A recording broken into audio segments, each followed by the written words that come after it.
we should be having a public dialogue, and it should be something that rises to the level of legislation. We should not allow the National Institutes of Health or the Department of Defense to allocate funding to amplify these agents so that allegedly we can study them in the case that they fall into the hands of bad people. Because the evidence has shown us that the bad people who actually have unleashed these pathogens since 1991, and by the way, if you go to miscellaneous Memorandum 7 and other documents, we can go back to the 1950s.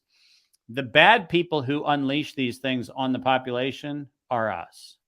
It is the U.S. who's doing it.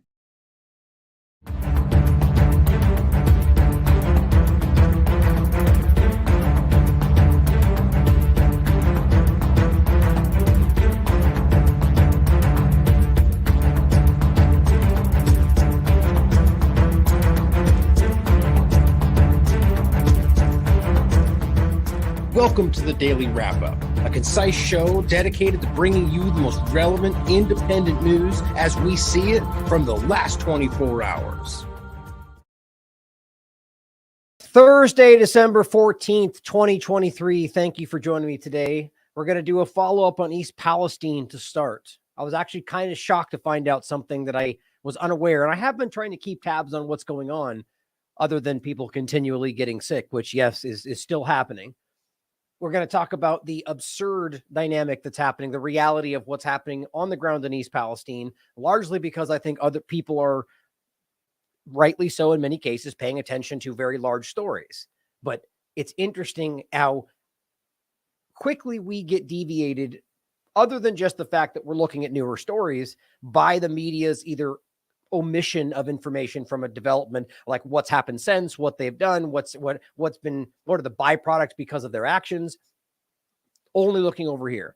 And so what happens is that people like Alan Shaw with Norfolk Southern default on their promises, don't follow up with what they said they would, don't test for the things they're supposed to be. And now turning around and telling East Palestine that they have to deal with their own waste from the Norfolk Southern derailment.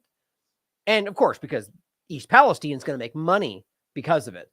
Norfolk Southern's the one that gets to treat it and then just hand it over to East Palestine to deal with without the ability to test for themselves to find out if this is even treated the way it's supposed to be. I'm sure they could make that happen. The reality is that the argument of saying that this is a mistake, very, very debatable word in this conversation, then you're going to take accountability for that, which they have not done. Make it right, which they have not done, and then wait just until people stop paying attention and then tell them you're going to give them pennies on the dollar for their home, stop paying for them to live somewhere else, and tell them to treat their own waste that you caused that you clearly don't care about without testing for dioxins, without testing for any number of things that we've proven are present. And it's just an alarming reality. And the reason I started with that clip today is I do have a couple of points around vaccines, COVID-19, medical freedom, but really just the idea of the United States, the entities that represents. It's not as simple as saying Biden and this administration or left and right of this government, but rather the as Whitney's been writing about and covering about and discussing for a while now, the tri-national security state of multiple entities that have kind of fused into, or rather, as we see the beginnings of the global government that they clearly want to establish, which includes Israel, which includes the European entities. And the idea that when they say this is the, us or the U.S. are the ones doing this, we just need to realize what that means. And that's not just in the context of biological manipulation or biological warfare. We're talking about the negligence, malfeasance, or deliberate use of things that cause dioxins in the atmosphere, which has been going on for decades. They know about that. They knew there was a moment in the early 90s, late 90s, early 2000s where they were saying this is a problem.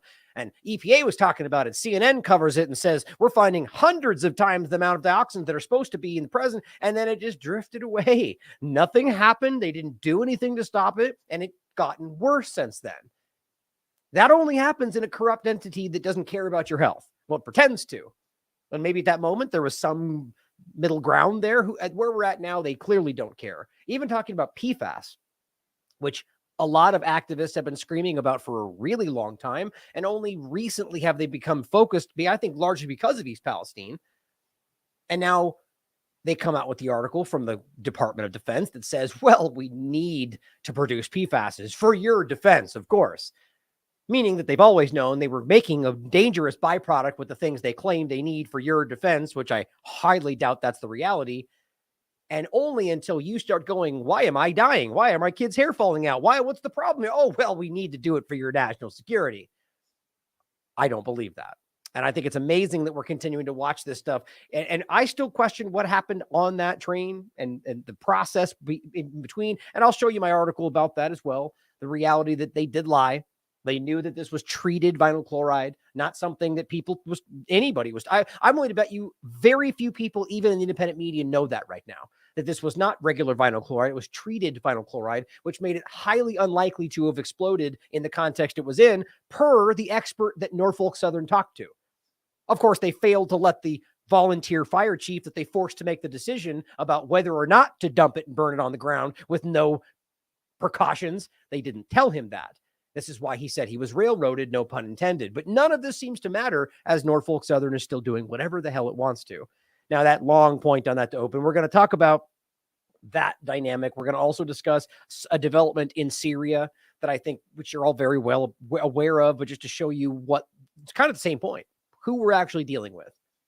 I'm going to bring up the Stop Arming Terrorists Act to make a point to show you it doesn't have to be some secret misunderstood reality when you really put it to the test. You know, should we just leave Syria since we haven't, Congress hasn't authorized that? Almost everybody votes no. Congress, right, whose very power was superseded to make that happen, says, no, we don't care. We'll continue to illegally occupy Syria because reasons. Your national security. We'll talk about that. We'll discuss, and generally the latter half, and a lot of things I have on the docket here, whether we'll get to it or not is we'll see with time. But I'm going to start with the discussion that I wanted to make sure we followed up on in regard to what appears to be entirely civilians from schools, from specifically one top 2 points we're going to discuss is the largely publicized example they claimed were all terrorists coming out of tunnels, which turned out to be mostly civilians, if not all civilians, and the overlap with the school that was raided. People were rounded up and executed, which has been reported on. And these are civilians. Now, I think these are one and the same, or possibly the same story, or that there's multiple examples of this, which is far more likely. But either way, that we can prove to you, as we have been from the very beginning, that they are actively hurting civilians.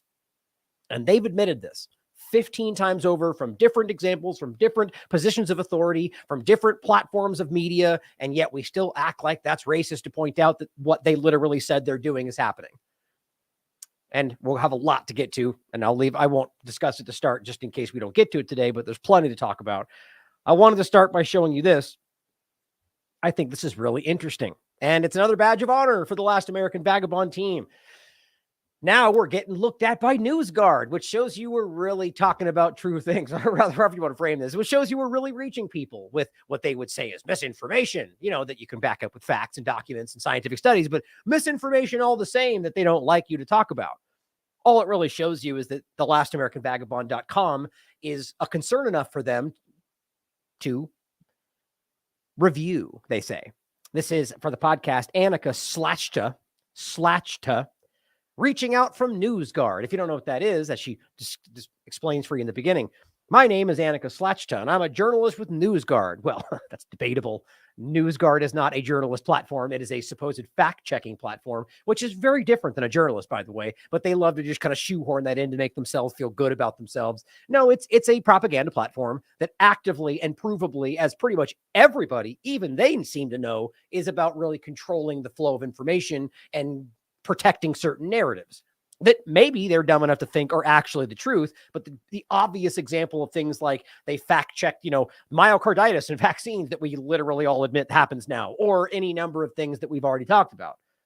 But it's as a company that assesses news and information sources for basic standards of credibility, and transparency. But I'm sure that they completely ignore all of the lacking of those three things in every single media platform that's not independent. But it says you can find more about us in our rating processes. I don't care. And our website here, don't care. And I'm also happy to answer any questions you might have. Now, I'm just debating whether I'm even going to reach out. Quite frankly, I could care less, but I was considering whether it might be more interesting after they come out with their hit piece for us to be able to discuss what we said or not. I'm really not sure. Quite frankly, what's going on every day in the real world matters more to me. So maybe I'll just forget to even respond to her. This was sent on the 11th. I just remembered today and was like, oh yeah, you guys might want to know that we've moved up in the world. I'm writing today because NewsGuard is in the process of reviewing The Last American Vagabond, which means a hit piece. They're going to break down why you shouldn't listen to The Last American Vagabond. And it's our practice to reach out to websites with any questions that come up during the course of that process, which this is the only thing I've gotten. So either that's not about, really it's about you saying something they can try to use to make you look like the way they've already decided they're going to paint you in this article. I've talked far too many times with people like Vanessa Beeley and others that have been the subject of numerous hit pieces, unjust, obviously, and it always goes the same way. Derek had a recent one, and we did an article about it, where he recorded all the questions and everything that was there, and you show how they're almost deliberately trying to misrepresent you. It goes on to say, that being said, would it be possible to send some questions your way for comment? And as a heads up, we regularly incorporate correspondence with websites in our reviews, so any communication should be considered on the record. Now, obviously, I'm kind of being facetious. I mean what I've said, but I don't know whether this person believes what they're doing is in the best interest of truth, which as many people has become a common talking point. The idea of fact checking in general or misinformation, it's kind of a manipulative thing from the very beginning. I mean, we all know that there are falsehoods and there are truths, but obviously perspective and context make a difference. And sometimes we just genuinely disagree on what a truth. I mean, people can debate about all sorts of things. I mean, there are people that will give you a really intellectual and interesting and valid almost argument why we misunderstand what gravity is or things like this. Not that it's not there, but we misunderstand it. The point is somebody might go flatly, you're completely wrong and that's fake news or whatever. And that really comes down to a difference of understanding what they're looking at. My point is that we don't know whether or not this person might actually believe what they're doing is right. I'm not trying to say that I know this person is a dishonest manipulator, but my point is if you can look back at NewsGuard and what they've done and all of the horrible, ridiculous fact checks that have come out from the obvious connections to who are funding and controlling and manipulating. I mean, it's obvious what this platform is meant to do. How about most important of which, that we don't need some kind of a moderator of all news to be able to go, this is real, this isn't. Who fact checks them?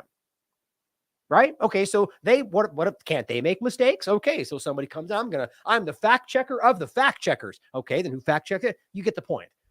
It's not about somebody to tell you what's right and wrong. It's about you deciding what you believe is correct.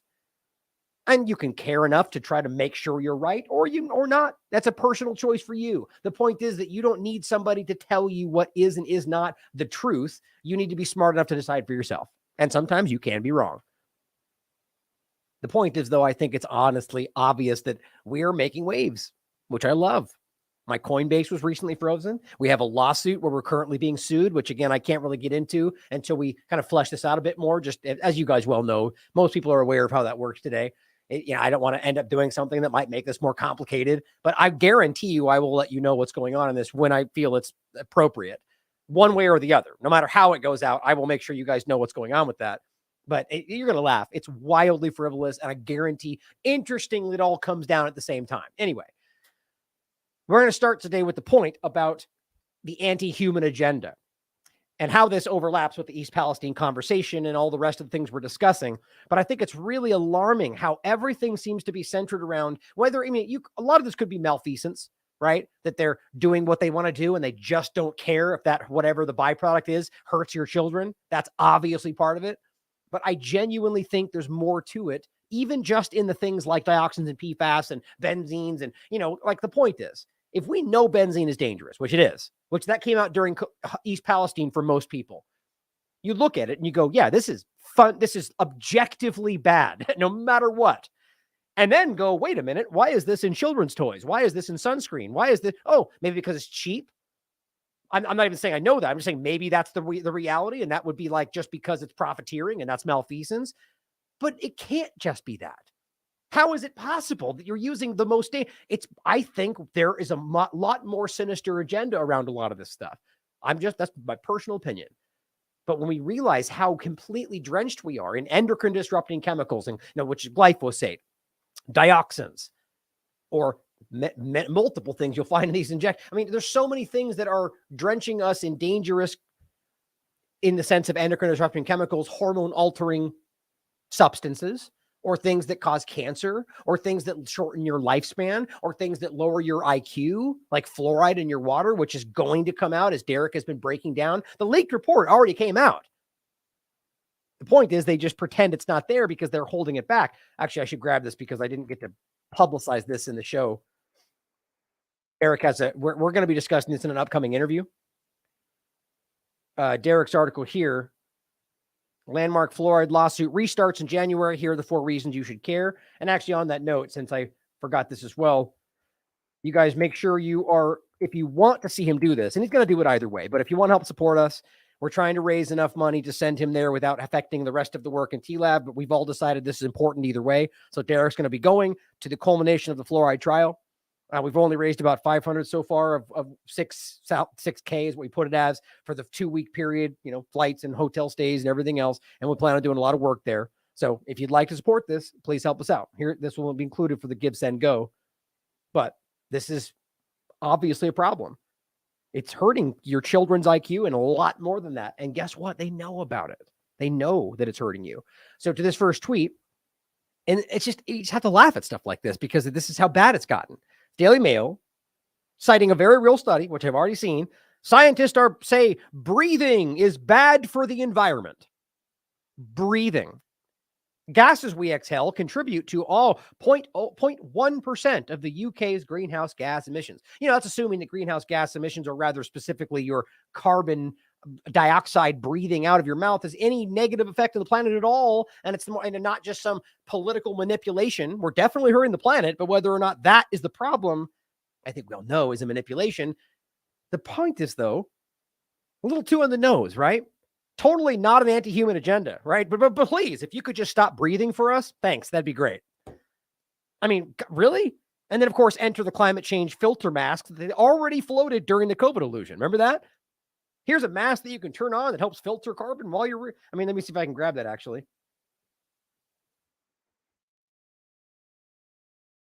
Okay, that was it. And then we also have the discussions. Yeah, they've had these for a while, but they really pushed this out during the COVID-19 discussion when masks were all the rage. Anyway, the point is that they're going to continue to push the justification for all the things that are making you unhealthy, right? And so the idea is at least ask the question about things like this. What actually happened here with East Palestine? What actually happened in Lahaina? Certainly could just be a disaster. But then what happened afterwards? How are they being used? How is this affecting the health of the population? I just don't see how in this specific story, we cannot look at this as an honest person outside the two-party illusion talking points and whatever the overlaps are, and not just go, this is outrageously obvious. Everything about it. East Palestine, 6 months later. This was in August. Health issues persist and answers are elusive. Think about being sick, bloody nose, and in many cases getting worse progressively. And them doing 6 months later and still acting like we're not sure. Think about being someone who took an injection that we're told would save your life and then literally destroys your life. Maybe you can't even walk anymore. And they go, we don't know for sure. We're still trying to figure it out. And what are you trying to figure out? Maddie Daguerre still can't walk. She was in your trial. And we've seen more than enough evidence to back that up to this day. But you know what? We're baffled, guys. These are bad, dangerous people. And they'll just drift this on as long as possible. Don't forget, one of the problems with East Palestine conversation, which was what we said in the very beginning, which is what they always do in these disasters.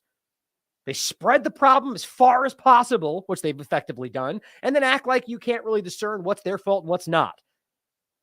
As opposed to immediately cutting off the damage and just taking responsibility, which of course would maximize their financial responsibility. So, of course, they don't do that. Of course not.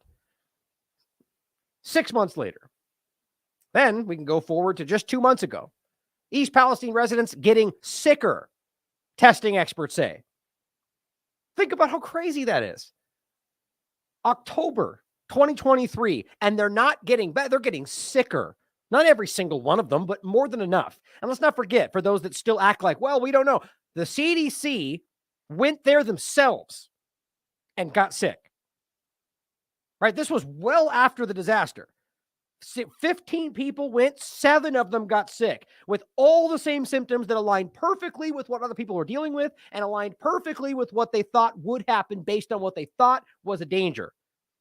But they're baffled. Literally still to this day, they go, wow, it might have been fatigue. Yeah, because fatigue often causes bloody noses in 7 people, right? That's like unbelievably obvious.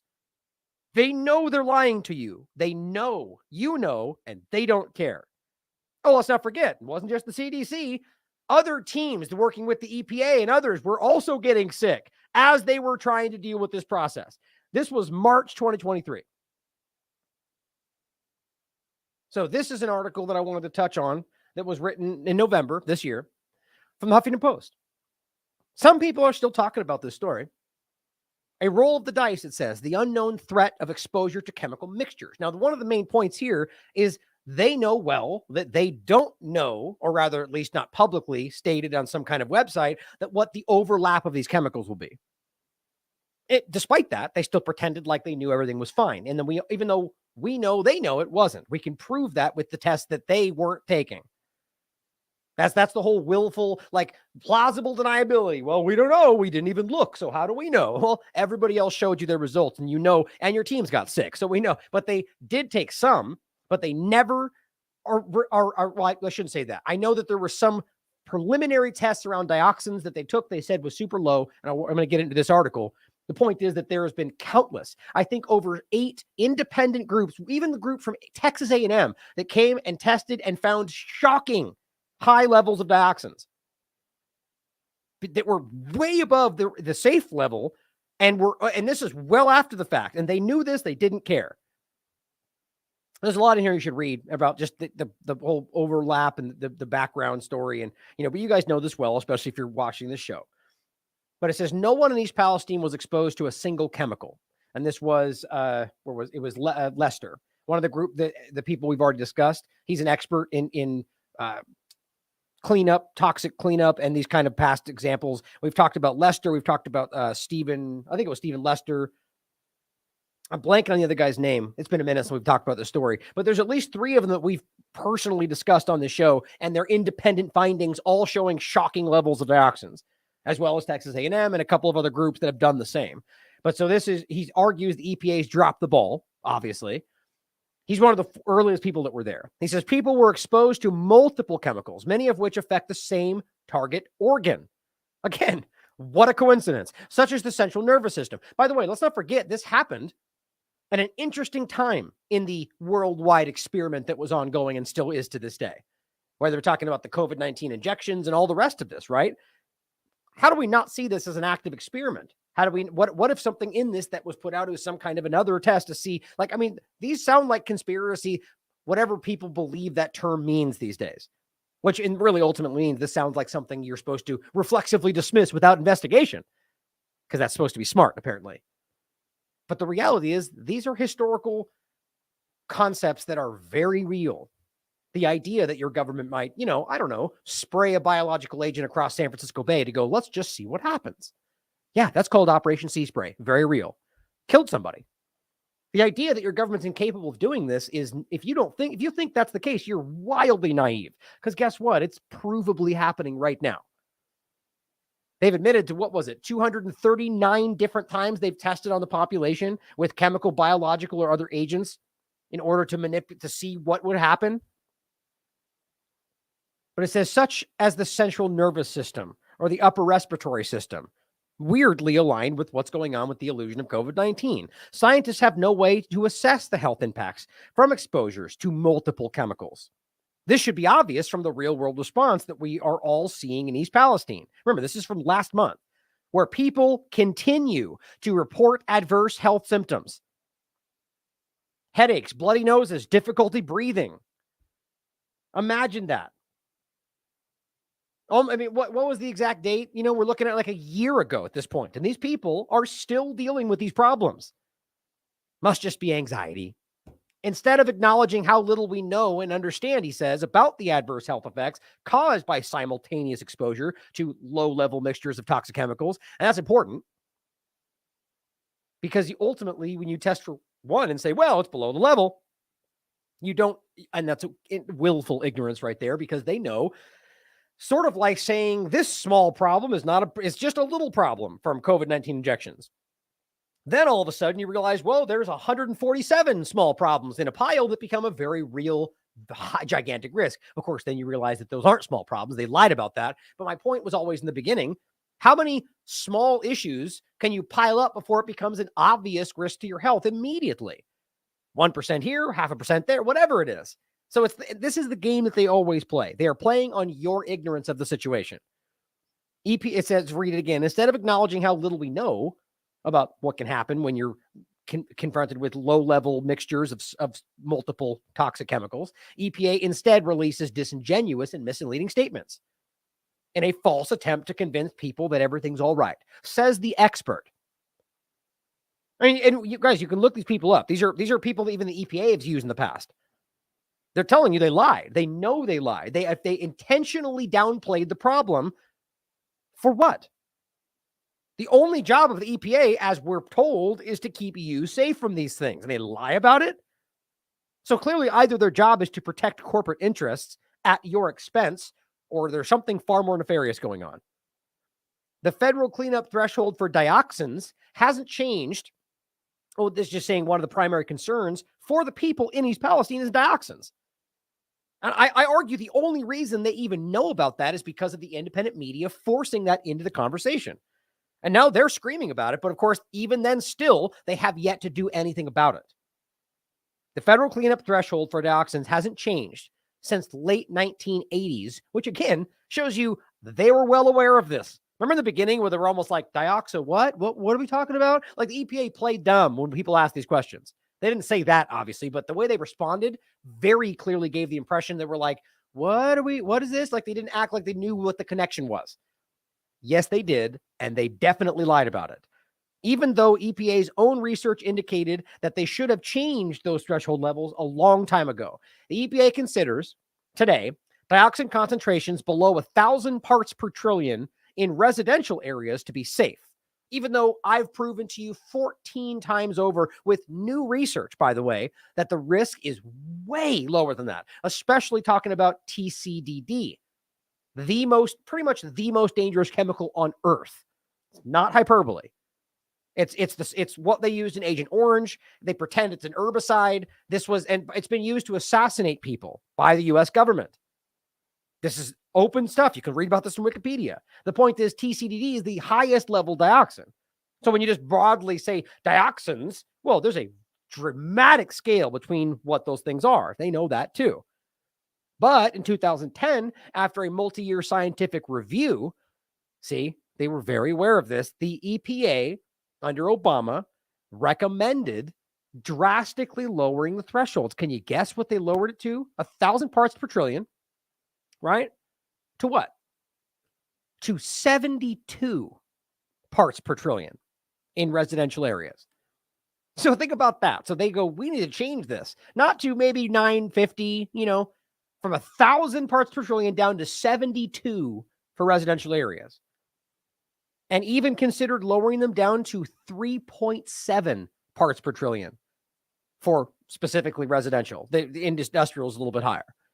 Even industrial was 17 parts per trillion. But the administration never moved forward with the draft recommendations, effectively walking away from its own science. Now that's what, you know what that looks like? Or you know what that tends to suggest? They walked into the brick wall of corporate interests or some other interest like that has enough power to influence the outcome of a governmental action, which is not hard to imagine. It's literally everywhere. Other governments, other lobbyists. I mean, it's what this is really about. It's rare that they just do what they need to do. So the problem here is that somebody, I argue things like groups like Norfolk Southern, or I even take that back.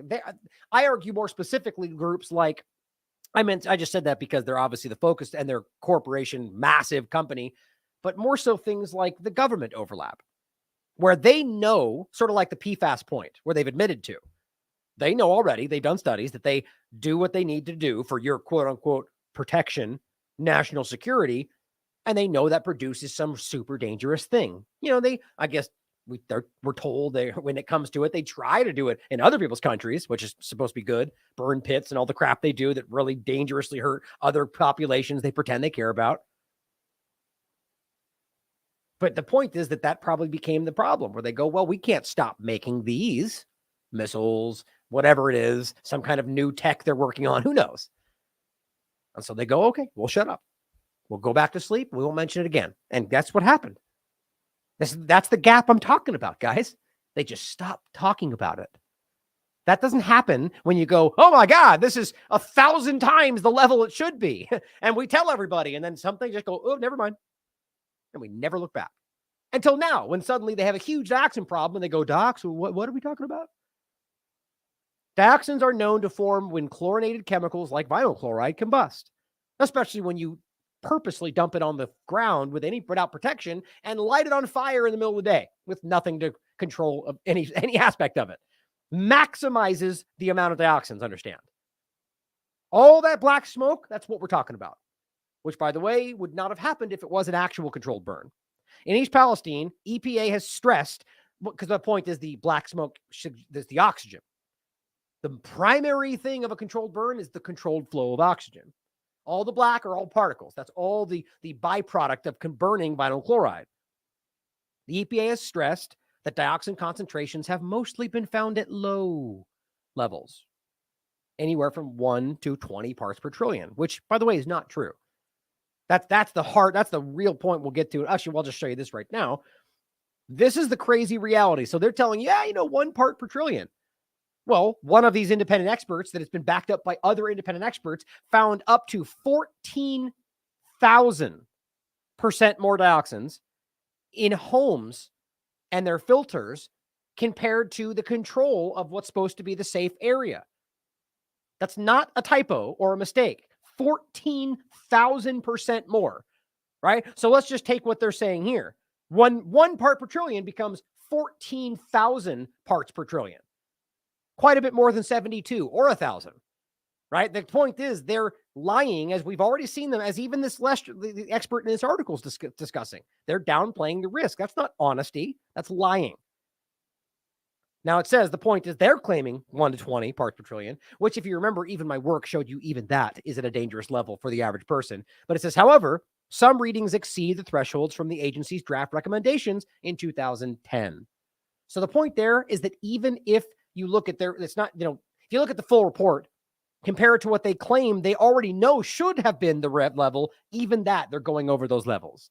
But it says for Leicester, EPA's handling of dioxins, both in East Palestine and generally, highlights that the current system for assessing chemical risk is broken, favoring corporate interest over public health. What do you know?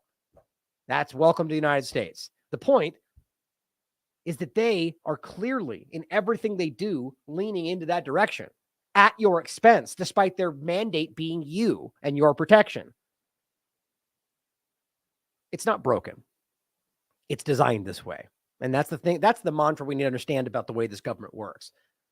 The political system is not overcomplicated and broken. It's designed so you don't act like, as our buddy Pasta has been pointing out for a long time, that these are very clear systems of elections in South America that are one-day processes with massive populations, paper ballots, and so on. Super simple. And yet we have this process that is designed to be manipulated and complicated as all hell. Just like our legalese and our legislation. It's meant to be, here's 5,000 pages in 30 seconds, vote. That's the system we live in. It says you can't have it both ways. You can't just use numbers you like, because clearly that's not science. That's the world this is the reality of East Palestine right now. So, as we know that they're finding, I literally I double checked this right after. This was a while back. This was on July 2nd. I was like, that can't be right. 14,000%. And sure enough, I looked at what he posted were his results, and was confirmed by other independent experts. And by the way, this is not outside or on the ground. This is in their home filter in their house with their children, their pets. Also, February 26, 2023, dioxins. The title of this show, The Ohio Cover-Up and the Overwhelming Intentional Incompetence Malfeasance of the U.S. Government. This is a cover-up, guys. That's what this always was. Now, going to October 11th, 2023, this is an article from a couple months ago. A sacrifice zone. Now, this is not East Palestine, but it's I think it's 100 miles north. Before we even get into what they're currently doing in East Palestine, East Palestine's wastewater is flooding into this Ohio community. Okay. So in October, they were still trying to, let's find ways to get rid of this wastewater. Because here's the logic, guys. East Palestine is not responsible for Norfolk Southern's disaster and the EPA's incompetence, or what they frame as incompetence. So the whole process was about helping this community, right? We want to get them out of the way. We want to remove the stuff that we caused. And the whole point is, as fast as possible, getting this dealt with away from the community that's suffering. And we already talked about this, and this is the important conversation we'll come back to about what they did. Forcing waste facilities that weren't even able to process dioxins or PFAS or many other things we discussed, but forcing them to take it all the same, which all that did was spread the problem around. Clean Harbors being a focal point of this discussion. There is a very, very concerning issue behind this company and the multiple things that I think they've always been involved with, the basically negligent cover-up of massive disasters in the interest of the U.S. government at your expense. We'll come back to that. The point is that this stuff is not being properly treated. I proved in those conversations on the phone with those facilities that they did not have even the setup to deal with these dioxins, let alone even asked about it. So wastewater arguably is a lower risk due to the solubility of what we're talking about, but there are different dynamics even within that. My point, though, is that nonetheless, we have a wastewater process that will have all the problems that were there, including potential vinyl chloride, benzene, the rest of the discussions, per their own statements. And yet you're moving it to places that can't deal with that. What do you call that if not negligence, if not deliberate criminality at the very least? Wastewater from the derailment site cleanup will be injected far underground in the foothills of the Appalachians. Because that's what you do, right? You just dump it underground. In recent weeks, thousands of gallons of wastewater, this is October, remember, from February's toxic chemical derailment site in East Palestine, 100 miles to the north, are being delivered to an injection well outside the town. Owned by Buckeye Bryn, so it might be good to look into this further, a private company. The injection wells will see the wastewater pumped thousands of feet underground for storage. Wastewater. It has become a major concern for Coshocton residents, I believe that's how you pronounce it, in fueled protests. Rightly so. There's another Ohio town is going, we don't want this wastewater pumped under our town. Now realize the only reason it's being moved away from East Palestine is the same logic, because you're getting it away from the area that is the problem, which is where we're going with this, to see it come full circle, where they're going, we're going to do it right back in East Palestine. It just shows you how far we've come from the story when they know people aren't paying attention. But why does Coshocton have to deal with it either? Like, this should not be the way this is dealt with, especially if we know how dangerous this really was and is currently, when people are still getting sick. It says, quote, if you pump millions of gallons of something into the ground, at some point, it's going to affect everyone. Right. I mean, that's basically obvious. You can't put this underground knowing it's toxic and act like it's not going to eventually cause a problem. Quote, it doesn't take a NASA scientist to know that all it takes is one geological occurrence or ground shifting, and we're going to be stuck with the issue. Cleanup has lasted months and produced tens of millions of gallons of wastewater laced with vinyl chloride, a known carcinogen. Now, think about this, guys. If we know, based on their testing, that even vinyl chloride is still present in what they're dealing with, despite the burn, how do we pretend that there's not dioxins in this problem? Ohio's Emergency Management Agency reported in August that crews had collected and disposed of 88,500 tons of hazardous and solid waste and 28 million gallons of, quote, surface and groundwater categorized as hazardous waste. Hazardous waste. They love to play the game where they go, no, it's not that bad. It's just water. It's almost drinking water, but you label it hazardous waste. I don't care what you say it's treated as. If you call it hazardous waste, I don't want that under my family's home or in my town or whatever. Nobody should be forced to deal with this because it really should be treated properly, or we should do something to stop this problem, or in addition, stop this from being a very common problem. But my point, obviously, this is going to be riddled with other problems. And you're talking about 28 million gallons of this, which we've already shown you. The examples of them in these drums they have sitting out where they're just like the flaps open and the rain is hitting it. Like they clearly have not cared about this from day one. It says the EPA says that it's safe. Mills, this is the person from the group we were discussing. What was it again? Mark Mills from Northern Pike. Oh, look, this is different. This is just the local, I believe, the guy from Coshocton. Now he's saying that the EPA says it's safe, right? But his question is, then why pump it in the ground? That's kind of the point I was making. If you're telling me this is drinking water level safe, then why do we need to pump it under the ground? They may have an argument for why, well, just in case. Well, then, the point obviously is that there's a clear implication that there at least might be more of a problem. So they have every right to say absolutely not. But the point is they're not being asked. In the months after the derailment, firefighting wastewater and other potentially toxic material. That's actually a good point. The firefighting stuff they use is also super toxic. And other potentially toxic material were transported for treatment to facilities in Michigan, West Virginia, and Texas. We covered all this. And guess what? Every single one of those did not have the ability to deal with dioxins. Now that's, again, primarily more of the concern was about the actual waste, like dirt and waste, as opposed to the liquid. But either way, it needs to be treated for the most dangerous aspect, which was, yes, TCDD, the most dangerous. And we proved that they did not. It's just all still going.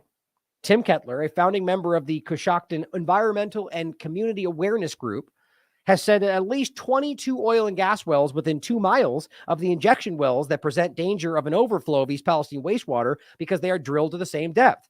So there's this issue with the other injection sites with other things that I think may become overlap, but also the fact, it says, quote, you're talking about the underground wastewater plume spreading laterally underneath the aquifer and potentially going up into those oil wells. Within a mile of Buckeye Brin's injection wells flow the Tuscarawas and Walhounding rivers that a few miles downstream form the Muscum River. That in turn flows into the Ohio River, which supplies drinking water for millions of people downstream in Cincinnati and elsewhere. It's like, it's amazing that we can even, this is Flint, Michigan, it's a very different, but similar overlap. That you're taking an action that's going to guarantee, or I shouldn't say guarantee, but highly likely going to cause a problem in the drinking water. And then you can just act like the problem's so ubiquitous everywhere. It can't possibly be only because of what we did here, or however you want to look at it. The bottom line is, if you can even potentially, if there's a 1% chance this could end up tainting the drinking water for millions of people, how does anybody pretend that makes sense? Are we pretending there's not anywhere else this could go? That seems like a deliberate action. And let's not forget, as this goes forward, it seems like everything's kind of combining to cause all sorts of problems that seem to be reducing you. All the different water issues, all these things are being floated right now, and they seem to be taking actions, or at the very least allowing or being malfeasant enough to cause all sorts of food processing plants and food in general and water and all sorts of the necessities of life. And by the way, please stop breathing for us, right? Finishes by saying, and this is just interesting to show you a different point of what other issues they're dealing with in Appalachia in general. And apparently they call this a sacrifice zone, saying that it's always been preyed on by fossil fuel industries. I argue this goes way back before the fossil fuel industry in general. That Appalachia has always been a dumping ground because it's typically been, less financially sound people and that kind of a thing, more living off the land, out in the middle. Like that's kind of how, and they see that as, in their mind, lesser than. Quite frankly, I think they're better than everyone in the government, or the idea being that that's the way we should be living our lives, in my opinion. Bottom line, they take advantage. For years, Kettler has battled the use of toxic brine, from oil and gas wells on local roadways. It just doesn't stop. Everything it seems they're using for your benefit turns out to be not for your benefit at all, but in the interest of corporations. A la soil tack, sprayed all over Lahaina, because for your safety, hardly. This is a similar concept.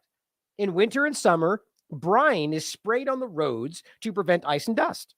For your benefit, of course. Or they tell you that. Fracking and conventional well drilling brine is known to contain naturally occurring radium-226, a bone-seeking, cancer-causing isotope, and radium-228. Kettler and colleagues have worked on to document radioactive threats to their community. It's just almost too much some days. We have located these hot spots mostly in storm ditches.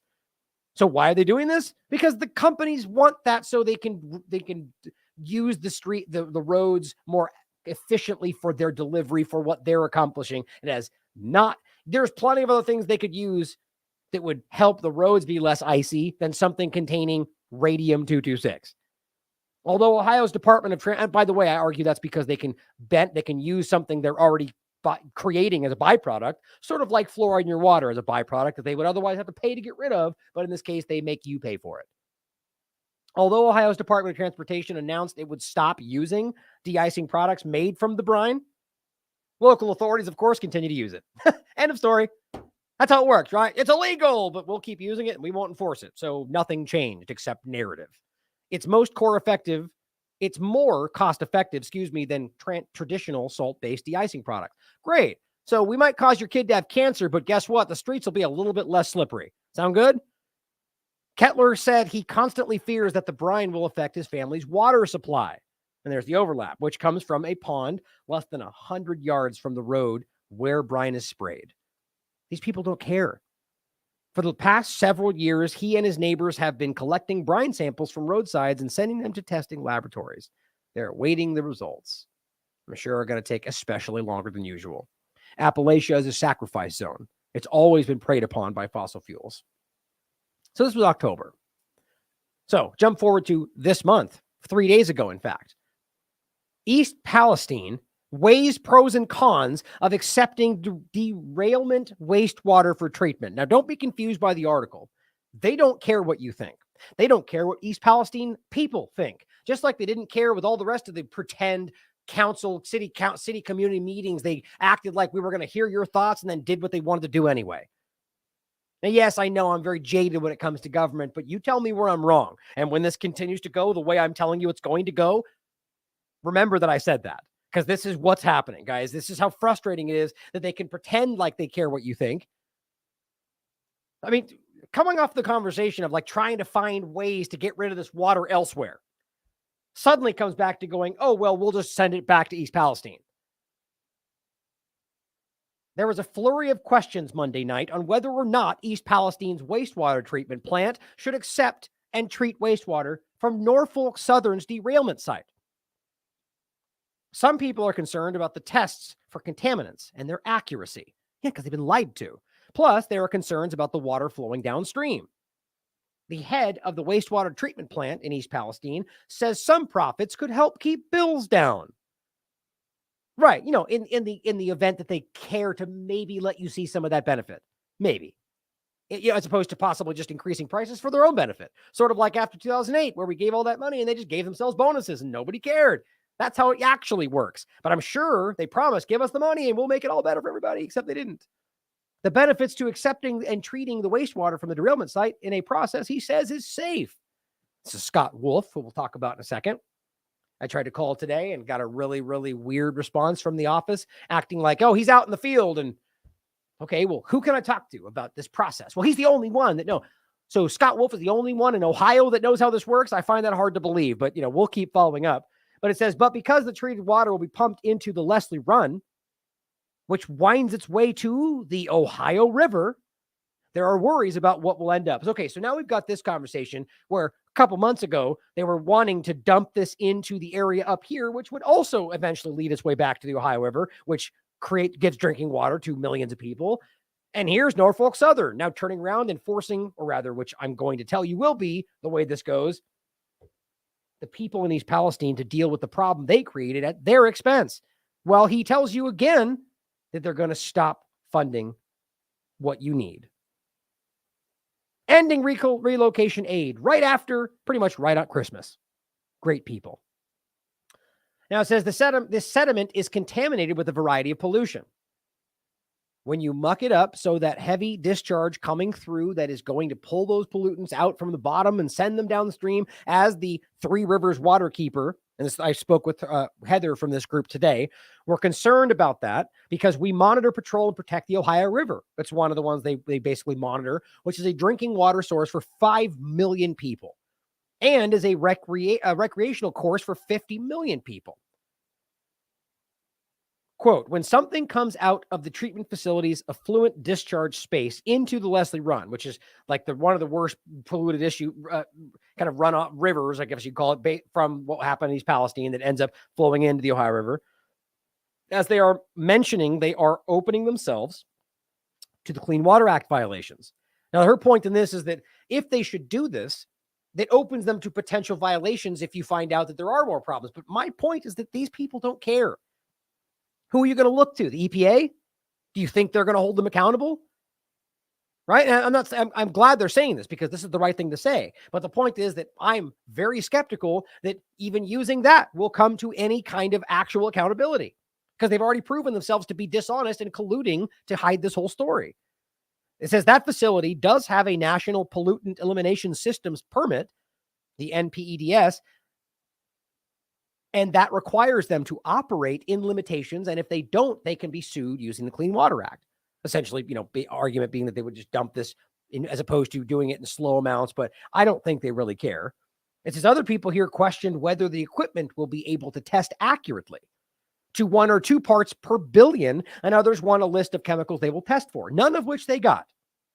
And yet others say they can't test for safe levels of vinyl chloride since there are no safe levels. Same for dioxins, which they don't even mention. A person in the crowd asked how much money the city stands to make.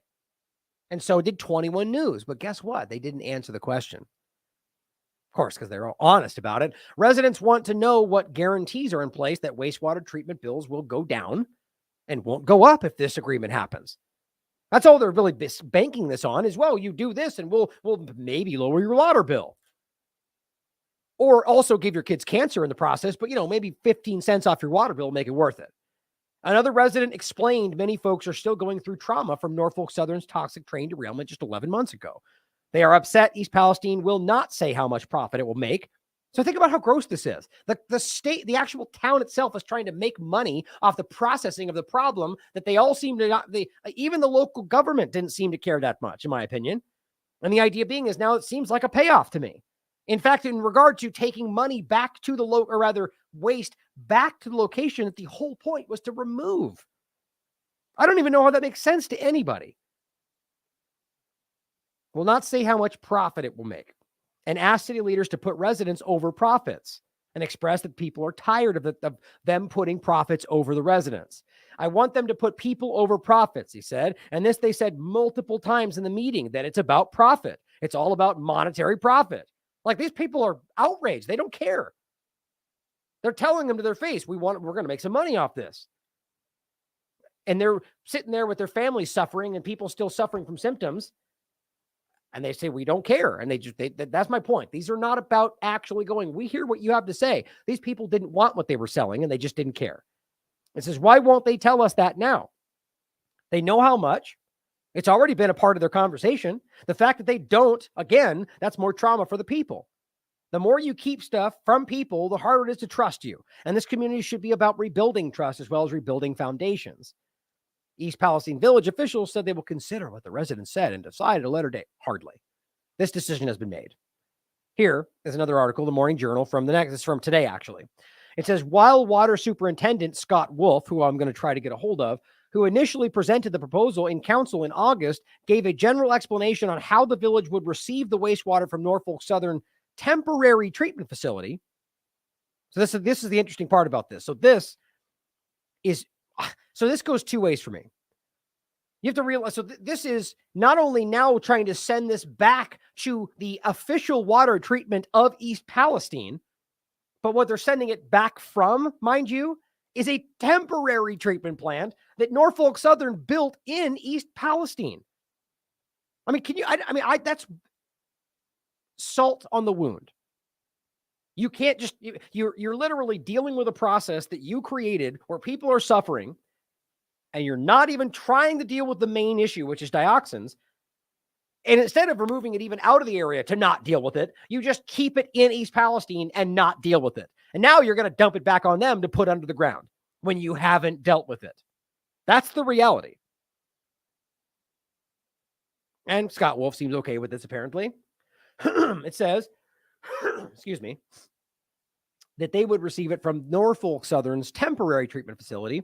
He nor council could provide community members with any details to alleviate concerns that they brought forward. So either he's not the one making decisions and he's just the person telling them how they're going to be hurt by this, or he's lying and not telling them, or withholding, however you want to look at it. What is the point of these discussions in the community hearing area if you can't answer their basic questions? To tell them what they're going to be dealing with. That's what this is. And in hopes that it feels like they're involved in that decision. Among the questions asked by residents was the exact number of what the lab testing of the wastewater considers undetectable, a full list of what chemicals the wastewater will be testing for, how much the village stands to gain monetarily from each accepted truckload of wastewater, whether an already contaminated Leslie Run can even handle the burden of the additional discharge, who becomes legally responsible if any derailment contaminants are in fact later detected downstream in other municipalities as a result of the wastewater discharge. These are all valid questions, of which Scott Wolf said, no comment, or whatever. No response is the point. What was the point of this meeting then? You get it.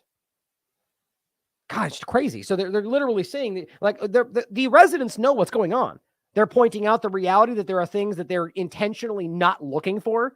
That's the whole kind of standard was the VOCs. The reality that they're not testing for everything, dioxins included. And again, the liability is a huge point there. Okay, so what happens then when they dump this in the water and a city down the river goes, you just made my people sick and somebody's accountable for that? Well, guess what? Norfolk just effectively pushed off liability onto East Palestine. That's what that looks like to me. Wolf insisted that the wastewater is safe and would meet, quote, drinking water standards before being discharged by the village. He also reiterated that the wastewater would be treated twice, once by Norfolk Southern and again by the village, before being released into Leslie Run. In August, when Wolf first presented the proposal, the plans called for a series of pumps and hard tap into the village's sanitary lines by Norfolk Southern. God, it's crazy. You're allowing this corporation access to the civilian water. I mean, that just blows my mind. Now, look, I'm not suggesting that they're capable. Well, I shouldn't say it like that. I definitely think they're capable, but they would, I don't know, cause another problem to hide the reality of the water issue they've created. But why wouldn't we like the idea of this is like whatever the issue is, you're talking about a person who is involved in this situation, the guilty party.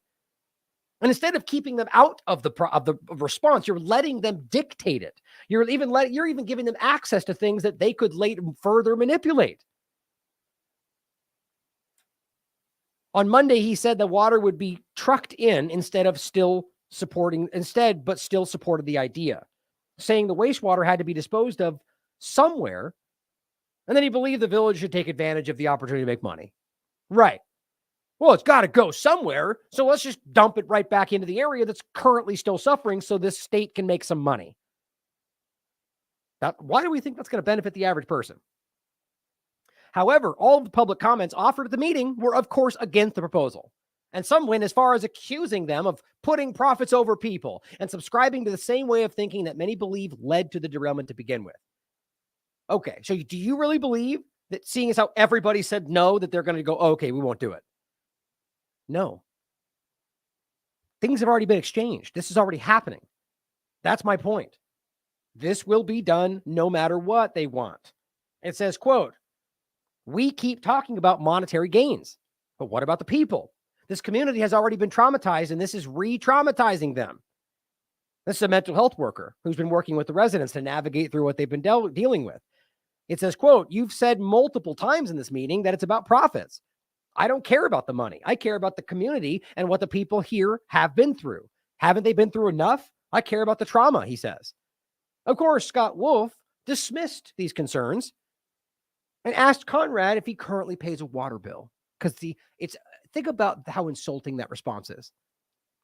So everybody, including the people that were there from local and the people that actually pay their water bills, or rather, I think Chad's just somebody who's not in exactly that area, they all said the same thing. So all he does when being put on the spot about how they only care about profit is to go, but the profit. I mean, really take stock of that. He goes, you don't pay a water bill. Well, residents who pay a water bill might care about the profits, even though the rest of them are saying we don't care about the profits. That was a statement to go on this article or the media that covers what happens. He says, this prevents a lot of rate increases for future mandates that we are given through the Ohio EPA. Oh, wait a minute. So it won't reduce their bill. It might just potentially reduce future increases. Do you see how inherently dishonest this is? So you're telling them you're going to do this for nothing. You benefit for sure. They just might not have an increase in their bill. That's like saying that, well, you would have, thank God you got it because it would have been worse. It's how do we know that's even real if nothing ultimately changes? And if it increases, you go, well, it would have increased more. The money generated through this proposal would likely keep water rates down for East Palestine residents, its article says, but that didn't change the narrative coming from the other residents in the room. So all Wolf could do was go, but the profits, and they don't care about that. So you get it? The indication of what they really care about here. And the point here, saying it's as safe as drinking water standards when they haven't even tested for dioxins in this process does not make you feel better. And the reality is that they've lied to you multiple times about any of the things they're testing. So I don't know why we would believe what they're doing now, especially since this is Norfolk Southern, as I spoke to Heather from the Three Rivers Defenders. I think that was what it was called. They had a quote down here. The Three Rivers Waterkeeper, excuse me. The problem here is that what Norfolk Southern is sending, some of the residents are saying that they don't have the ability currently, which they can rectify, to test whether or not it's even meeting the standards Norfolk Southern claims it is. And they don't seem to give any indication that they even care about that. So they're more than happy to take at face value the argument from the person trying to cover up the story to be used that goes right back into the river that will end up in drinking water. It's like they're trying to cause this problem. It says the money generated through the proposal will likely keep. I read that. One resident asked Wolf if there was vinyl chloride in the water that the village was considering discharging. Very simple. Is there vinyl chloride in that water? Wolf insisted there was not, which prompted the resident to ask, well, where did it go? Fair question, right? So it's not like it just vanishes. The argument is they're removing that, which, by the way, is in East Palestine. That's the important part. This is Norfolk Southern. They claim doing this treatment as a railroad company, because that makes sense, in East Palestine. And so it goes, well, okay, then what happened to the vinyl chloride? Wolf replied that he didn't know. It says, I know you don't. That's what he said. Why should we take the water if we don't know what's in it? Seems like a valid question. So we can send it downstream to the other city? I don't think it's right. We didn't ask for it. Ship it away. They brought it to us. Let them get rid of it. It's only fair. Like, this is what the people are actually saying. They don't care. If the village approves this, does it not? And this is again, not the people. When they say the village, they're talking about East Palestine. Does it not take the burden of liability off Norfolk Southern? Say 5 years from now, if someone's well leaches downstream and gets contaminated and someone gets sick from it and someone dies from it, are they going to come back to the village or to Norfolk Southern? I think it takes the liability off Norfolk Southern and puts it all on East Palestine. And again, let's not forget, what about the other angles of this? The water being dumped up here in the south of East Palestine, or down there, that also ends up eventually going into the river. It finishes by saying reports of construction on the temporary water treatment plant were confirmed by the EPA in May. That's the one I was showing you, and explained that an on-site treatment of derailment wastewater would, quote, make it non-hazardous so that it could be potentially disposed of at more facilities and removed from the site more safely and efficiently. The plant began operations in September. Now, according to Heather from the Three Rivers Waterkeepers, they're planning on using the actual official location of the municipality, the processing plant for the water. That this was a temporary setup for Norfolk Southern, and they're planning on using this other one, which again seems to completely overlap this with potential aspects of drinking water processing and so on. But either way, overall, I just can't even believe this is still happening. Let's not forget Flint, Michigan is still suffering from the same thing that Flint led their water. If we all seem to kind of know that and just go, oh yeah, that old story, it shows you that we care more about our team sport politics game, news video game than we do about caring about the outcome of these stories. Be better is what we need to do, because this can't be okay. We can't allow them to knowingly lie, and they can see that we know they're lying, and we just kind of go, oh, okay, what's on the next story? What are we supposed to be outraged about today? Just sad. And the problem is, and again, we can prove to you, and these are important shows.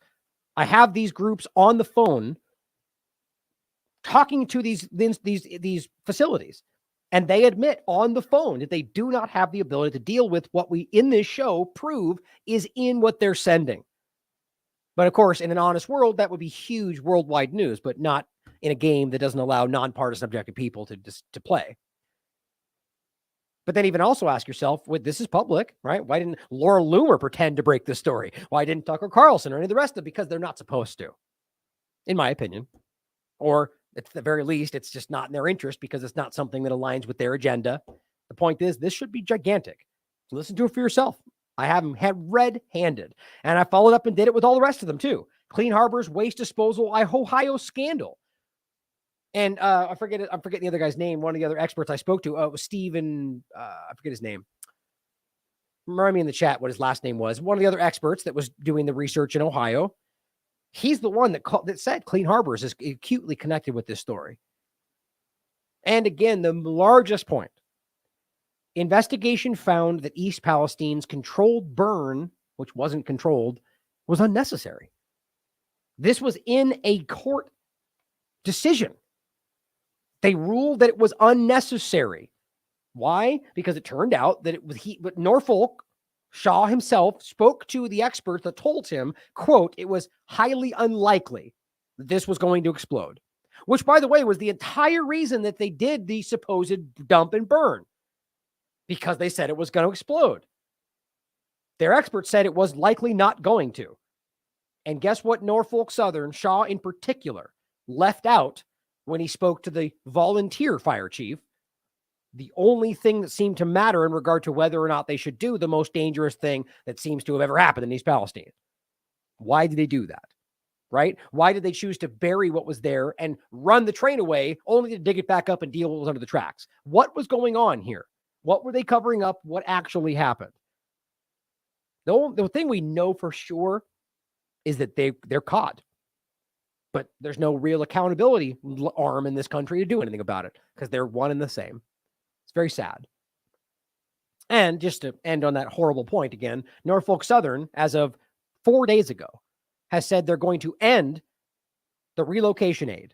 Right. So as there's still people getting bloody noses, and I guarantee there's cancers developing based on what we're dealing with, but nausea, headaches, rashes on your face after a year. People are living elsewhere because they know this is happening. There's people that say they come back inside their house because of 14,000% increase in a very dangerous chemical, and they get sick and they get nauseous. So they're paying for them to live somewhere else, which is what they swore they would do. And they just said, well, we're done on the anniversary of 1 year past this, by the way, which they're still dealing with. So imagine that they're still dealing with this process and they're already yanking the funding because they know you're not paying attention for the most part. Norfolk Southern to end the relocation aid right after 1 year anniversary. Merry Christmas. It's just very sad. Now, on this point in general, CDC getting sick in East Palestine, we talked about this on March 31st, 2023. We're also discussing this episode, the kill switch. a conversation about what this might mean, and the conversation of the possibility of maybe something that could be released after a priming agent that could trigger something, should they choose to, that would, take somebody out. Now, these are very real things. And the conversation in this episode is about a very real conversation of like an intelligence element to be used. But I want to talk about this in the conversation of more of a broad sense. This is more of just a segue, but I want you to think about the conversation of how these things can be applied in biological aspects and vaccinations or other sorts of secondary agent, or even like, technological smart dust kind of conversations, which really do overlap. Just think about what they're capable of and what they're doing and the covering up of the story and whether or not the release of what happened there or anywhere else might be overlapped. But talking about this story. Oh, actually, excuse me. I probably should have started with the other one. This story is what I'm going to get to. The kill switch in regard to your vehicles, which just shows you how overwhelming this is all getting, the technological invasiveness and how they're pushing in to control, stop, censor, completely, what's the right word for it? Influence what you're able to do and say across the board. And it's not just an act in this sense, driving. First of all, this is just Chief Nerd reported that the peer-reviewed Japanese study published in the Serious Journal on December 7th looked at the association between COVID injections and death within 10 days of vaccination, which again, I've probably shown you 4 studies or multiple data points that make this case, but it's still important to make sure you see that it's only continued. The risk period was defined as within 10 days of vaccination, with vaccination being day 1 and the control period defined as 11 to 180 days after vaccination. The percentage of reported cases that experienced death within 10 days, 71%. And let's not forget, they had a 14-day window where everything got called unvaccinated. And that's why they did it. Because their early work showed them that there was a problem that happened very early. We went over this acutely with the Alberta study that came out that proved that the vast, I think it was 80 to 80-something% of all cases, hospitalizations, and death happened within the first 14 days. Here you go. A peer-reviewed study that is proving to you, and this is the Epoch Times article, but the study link and the information are in the article itself. The reality being that this is obvious. The injections were undeniably killing people immediately, and they knew that and covered it up. Not really a kill switch, but it's definitely killing somebody. So in this point, these are the same people that are now arguing that they want to take control of your ability to drive your car, or who knows what else in the technological direction this is going. As Thomas Massey talks about, juror and the executioner, he presses this is the people involved with this whole discussion. Here's the actual video if you want to listen to it. But all he's really doing is calling out the obvious, the reality. That there's all sorts of false positives, they call it in this interesting terminology overlap, in how they, somebody could be, they think they might be drunk, so they are able to kill the switch. And this comes from a government level, mind you, or rather at the very least, a police level. And what happens when that's not justified? What happens when it's a mistake and somebody's stranded and somebody gets hurt? Or the obvious point of what happens when it's abused, which is likely what would immediately start happening, right? A police officer wants to stop their girlfriend, or, this kind of stuff. Or the obviously more nefarious realities that instead of a kill switch, it could be turned off in a dangerous moment where you can be killed. Or we can talk about the WikiLeaks Vault 7 discussions about how these things the driving cars can be remotely accessed and people can be killed that way. All of this begins to show you, even if you think all this stuff is potentially in your best interest, that we're giving it to the provably dishonest people that seem to want to kill you, or seem to want to, at the very least, do things that they know might hurt you. But please take control of everything we are accessing and what we can do and how far we can drive. And everything, even the city conversation, like every aspect of this is about controlling your life and what you're able to do. Amazon Piss Jugs, I guess his name, writes, lesser of two evils. ACLU, the White House just released an immigration proposal that would increase mandatory detention and create a new system allowing mass deportations without due process. Of course, the point is just adding to the fear and concern and conversation from the right about the immigration problem. The real point about weaponized migration, which is used by every side of every political spectrum. But the interesting part about this, thank you to We All Hearts for pointing this out, is we just talked about this. And this is the other side of the coin that they're not talking about in that conversation, that they're also using this push to justify the digital IDs the digital infrastructure. Because of course, because bad Hamas might come in from the south. So we have to make sure you all have digital IDs to make it. Yeah, it'll be much more tactful than that. Maybe. I'm willing to bet you that a lot of the high level right-wing pundits will fall for it or, go along with the narrative like they usually do. And all of a sudden it'll be good to have a digital ID because bad guy people coming from the south or whatever the narrative becomes. I'm very on guard for this. I talked about this yesterday in the beginning. Via cyber attack, immigration, or vaccination, your digital ID is coming. Very real, and they're openly telling you that. Right now in the EU and the US, they're rationalizing these very same concepts because of immigration. And tomorrow it might be for something else. But the point is, it's always what they're trying to use. Or rather, they're using everything to try to rationalize that point. Now, lastly, the House recently voted in favor of the NDAA, which is always, these things are, it's just a dumping catch-all for basically all the horrible things they always recircle around, including things like the Patriot Act or the ability to spy on you or the FISA warrant. All these things, they just keep rolling these things around to surveil Americans without a warrant. That big, huge story we all were aghast about until we didn't do anything about it and all just became normal. The NSA is not spying on you. Oh, yeah, they are, but it's for your best interest. Okay, shut up. Go back to sleep.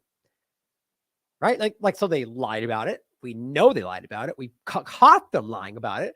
That just turned into, well, but it's okay, though, for your safety. And it's literally, it just kept happening. Your phones, your microphones on your phones, your computers, it's all very real. They openly admitted to it. Only when we have a warrant, but then we realized the warrants were being given for just about anything. It's just willful ignorance. And I'm telling you, the people in the party paradigms don't seem to care about this when it matters, but this all rolls back around. And things like the Smith Modernization Act and all these different things, they always shoehorn into this over the years. All the spying stuff under Obama, the stuff under Trump as well. It's always chipping away at what we pretend is our freedom in this country. On that very note, they're also just continuing to steal it from people they're occupying. Now, let's remember this. Doesn't matter what your opinion is, the reality of the law is that the United States is occupying Syria illegally. Now, ultimately, even based on their own narrative, they also admit that. Not stated as that, but when they say, well, we pass a law that says that we have to go after who's responsible for 9/11, and then we ultimately mission creep that into being anywhere we say they might have later become present, that doesn't then, one, somehow make you able to circumvent congressional approval, which was never given, or the fact that what you're doing is illegal under international law, whether or not you say in your country you have some legal right to go after them wherever they are. So that's my point. So they just say, well, we're going after this, or today it's about Iran. The point is that it is always and undeniably, just like Gaza or all of Palestine, illegally occupied. So the point is that they don't know that. And plenty of members of Congress have stood up and cried foul about how you never requested permission. And by the way, they never do anymore at all, because they all seem to go along with that. People like Lindsey Graham are all just happy as hell about continually unfettered war. It's funny how we talk about the forever wars. And all the people that were moments ago screaming about how that's bad are now casually allowing the same thing to get even worse. But on December 7th, they voted and the Senate rejected a motion to consider a resolution on withdrawing troops from Syria. This is the video on the C-SPAN if you want to watch it on C-SPAN. But here's the resolution. A joint resolution directing the removal of U.S. forces from Syria. But wait a minute. Didn't Trump make us leave? I thought we already left, huh? Sure, there's somebody out there that still believes that. Trump got us out of Syria. You still hear those ridiculous talking points. No, he just said that many times. Nothing actually happened. In fact, what really happened was he said that over and over. And then just like I predicted, it was like, oh, a thing just happened. Now we have to go back in. Oh, and just out of curiosity, was that thing carried out by your proxies? But we don't even ask those questions anymore. Or maybe Trump didn't even know that. Maybe Trump was always being cowed along by the people he brought into his cabinet because insiders know how to fight the inside. Or they abuse you like the rest of the insiders. The point was they put this forward to say, look, let's, or I should finish reading what it says. A joint resolution directing the removal of U.S. armed forces from hostilities in Syria that have not been authorized by Congress. So that's important that it states that. So this is the very body who's supposed to authorize this, who did not, who should feel upset about that. How dare we still be in this location, White House, even though we never approved that, which is supposed to be the only way it happens. And they voted it down anyway. Just shows you the reality of this. Also, when you read it, removal of U.S. armed forces from hostilities, I guarantee you will become, well, on Tom's base is about something else, right? It'll be like, we're not involved. We're only there at a supporting mission. Whatever. This is a game they play. Same thing I said about Israel. Same thing I say about Ukraine until you get images of them fighting on the front lines, right? It's always how this goes. So even that, by the way, is almost designed to maintain the occupation, but give you a political win. Either way, the point is, even this half-watered thing still got aggressively voted down by 84 of the people. 13 were the ones that said, yes, we should leave. 3 of them not voting, which is just equally cowardly, unless they, for some reason, they weren't there. But people like Sanders voted yes. Obviously, Paul, who's responsible for the bill. The vast majority voted no. Not only then acknowledging that it's okay that you don't ask Congress for approval to go to war, which never happens anymore, but also that you're okay with the continuation of the illegal occupation of Syria and the theft of their oil and wheat and everything else that we know is happening. That's the current reality, guys. And here's a couple of videos for you. We did leave soldiers because we're keeping the oil. I like oil. We're keeping the oil.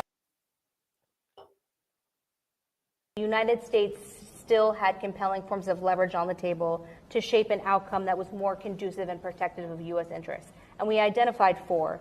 So the first one was the 1/3 of Syrian territory that was owned via the U.S. military with its local partner, the Syrian Democratic Forces. Now, this was a light footprint on the U.S. military, only about 1,000 troops over the course of the Syria Study Group's report, and then the tens of thousands of forces, both Kurdish and Arab, under the Syrian Democratic Forces. And that 1/3 of Syria is the resource-rich, it's the economic powerhouse of Syria. So where the hydrocarbons are, which obviously is very much in the public debate here in Washington these days, as well as the agricultural powerhouse. But we argued that it wasn't just about this 1/3 of Syrian territory that the U.S. military and our military presence owned, both to fight ISIS and also as leverage for affecting the overall political process for the broader Syrian conflict. Yeah, owned, that they owned. And, almost in a casual side of mentioning, and fighting ISIS, but also because, fighting ISIS, surely. You mean the ISIS that Trump defeated 4 times? Or the ISIS that we can prove that you guys literally fund, arm, and work with, like with Hamas? The point is that you admitted that you were there, at least secondarily, in order to hinder the growth of the nation in a way that you don't like. That's a war crime, guys. There's just no way around it. It's just clumsy. It's like the joke has become prominent these days, right? When they do it, it's terrorism, and we do it, it's counterterrorism.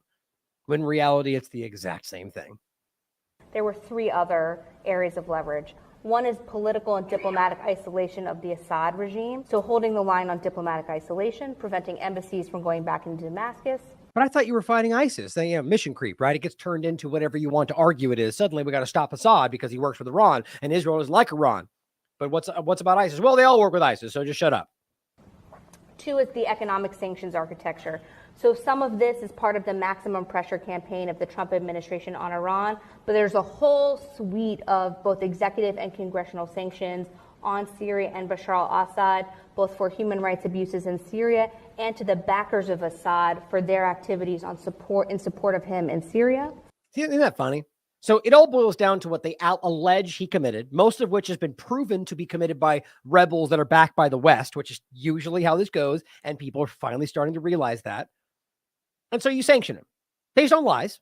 And again, I'm not arguing he's a Mr. altruistic hero, but he's quite a bit better than what we can currently see our government's doing. I'll tell you that right now. But I think all governments are capable of all sorts of the same crimes we're talking about. My point, though, is that historically you can prove that the only things they claim are they all come from Western manipulated allegations. And if you talk to people like Vanessa Beeley and Eva Bartlett and different people that have worked there, or someone like Robert Fisk, for that matter, who went there on the ground and proved the lie about the chemical weapons attack was in fact a lie.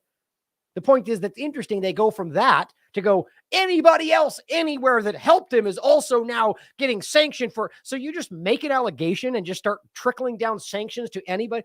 And what that does is it creates the illusion of some kind of accountability network. And look, and now he's been sanctioned, and now this person has sanctioned, and he's working with them, so therefore now he's a terrorist.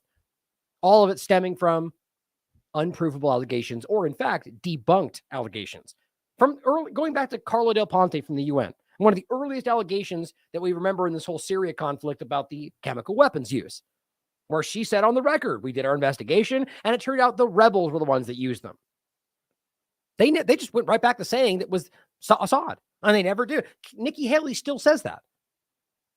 Even though she did the investigation, Carla Del Ponte from the UN said, nope, it wasn't them. It was the rebels, who we now know were backed by the West. So it's incredible, isn't it? I mean, it's just so right there on the surface. The point is they're continuing to occupy the territory because they want to steal the wealth, and they want to hinder what this country does until they can control its outcome. Has nothing to do with what's right or safety or human rights or rules-based international order that they literally are making fun of right now with everything happening in Gaza. And let's not forget this bill put forward by Tulsi Gabbard, Stop Arming Terrorists Act. Now, you might be thinking, oh, well, it must be some kind of surreptitious left-wing thing, blah, blah, whatever. Maybe. Until you read it and go, oh, it's very simple. The bill prohibits the use of federal agency funds to provide covered assistance to Al-Qaeda, Jabhat Fatah al-Sham, the Islamic State of Iraq, and the Levant, ISIL, or any individual or group that is associated with, cooperating with, or adherents to such groups, or the government of any country that the Office of the Director of National Intelligence determines has, with the most recent 12 months, provided covered assistance to such groups.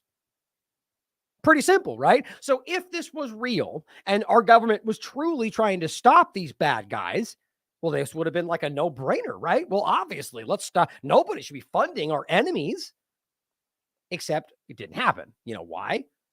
Because literally all the people that this would cover are the people that they're working with, including things that are on the surface level, like Saudi Arabia, who literally the very special brand of Wahhabism that has become the basis for pretty much all of the war on terror bad guys comes from Saudi Arabia, an open authoritarian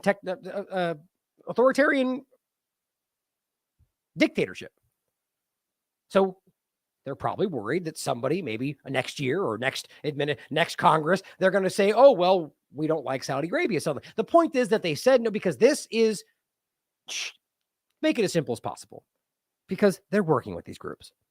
They're funding these groups. They've created these groups. So whether Tulsi Gabbard was just a genuine effort here to do this, I mean, people have all sorts of opinions about her. The point is the fact that they chose to not let this happen reveals the truth of what our government really is. And as well as the one we just went over, guys, it's just as obvious as that. And as I've said, going back as far as you want to look to the, actually had a great conversation with Richard Willett today. It's probably going to come out next week. One of the things we talked about was the Zionist influence over the U.S. government. And as I've said many times, if you want to take congress.gov and search the whole body of work, all of the current legislation in process, and just search for the word Israel, and you will be shocked. Last time I looked, I saw what appeared to be pretty much half of what I was looking at any given moment involved Israel in some way. Despite the fact that it had to do with some kind of local, canine legislation about some local state. I mean, like, I'm making a joke, but really that crazy. It's like having the aid for people after Hurricane Harvey, literally requiring them not to boycott Israel or they wouldn't get aid from the state of Texas. That's the kind of influence we're talking about. And it's just that obvious when you realize that your government is acting in the interest of foreign governments, and it's not China or Russia at your expense every single day. Now, in general, we're at about an hour and 39. I'm going to get into this next. I'm probably just going to talk about this next point here in regard to, these, and then the next discussion, and probably wrap there, just because I wanted to make sure we got to it. But I wanted to make sure we took our time on this topic to start with, because it's important. But we will get into some more discussion around all these tabs down here in regard to more evidence showing you October 7th. I mean, this just continues to go. It's just overflowing. We already showed you this one. Israel admits to immense amount of friendly fire on October 7th. It's from Ynet News. 1/5 of the top fatalities in Gaza due to friendly fire. It's incredible. People are still calling that fake news, even people in the Israeli government. People admitting that, yes, they saw tanks fire on civilians. Or them starting to grudgingly admit from Haaretz that, yeah, they used the Hannibal Directive. Well, in this case, they're just saying, if they did, we need to know about it now. So it's openly being discussed.